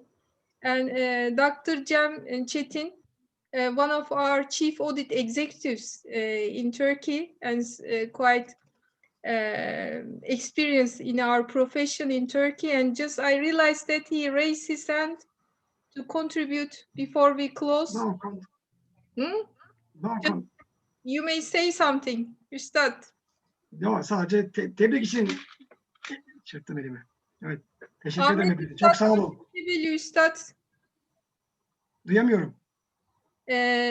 Cem Üstad, Ahmet Kebeli Üstad, Abdülkadir Üstad, if you would like to say something, you are always welcome. And this is also quite happy days for us because we have a journal, as Bahadır Üstad mentioned, and it's now indexed. And also we would like to have all your articles. We welcome your articles to you know, continue our way for the journal and make some academic contributions as well. Because when I look at the screen, I see lots of experience, and we should note them in the literature. We should have our own, especially international literature related to risk-based audit experiences. I know that Abdülkadir Üstad, Cem Çetin Üstad, and all other Üstads are very well experienced.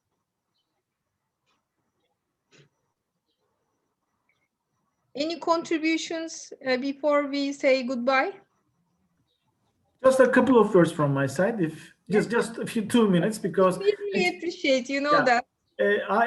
I've been to South Africa for the last 8 years before COVID, because my company operates in South Africa, in Cape Town, and I also visited Johannesburg for a couple of times to visit the IA guys, our colleagues. So I really know that South Africa is a very advanced country in regards with the internal auditing profession. So this joint event and this collaboration of the two communities is very, very important for me. So there's a huge experience we would like to gather from you. I would like to thank all of you who contributed, especially Cesar and Bahadır and Luis. Thanks a lot. I'm very pleased to be here. And so bye-bye to everyone. Yeah. So thank you for your attendance, patience, and full support for our event. We would like to meet you in new events for sure soon via KİDDER and all other universities and everybody supporting us. Thank you.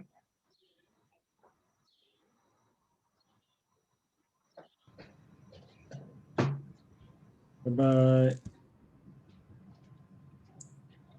See ya. Bye-bye. Bye. Bye, everyone.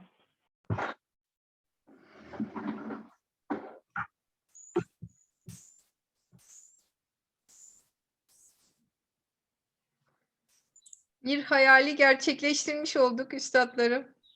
Çok teşekkür ediyorum katkılarınız, desteğiniz, güveniniz, her şey için. Abdülkadir Üstad, İzmir nasıl?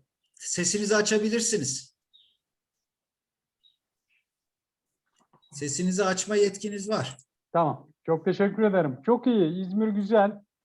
Birkaç gün izindeydim. Onun için açamadım. Kusura bakmayın. Evden katılıyorum. Çok güzel bir sunumdu. Çok güzel bir bilgilendirme oldu.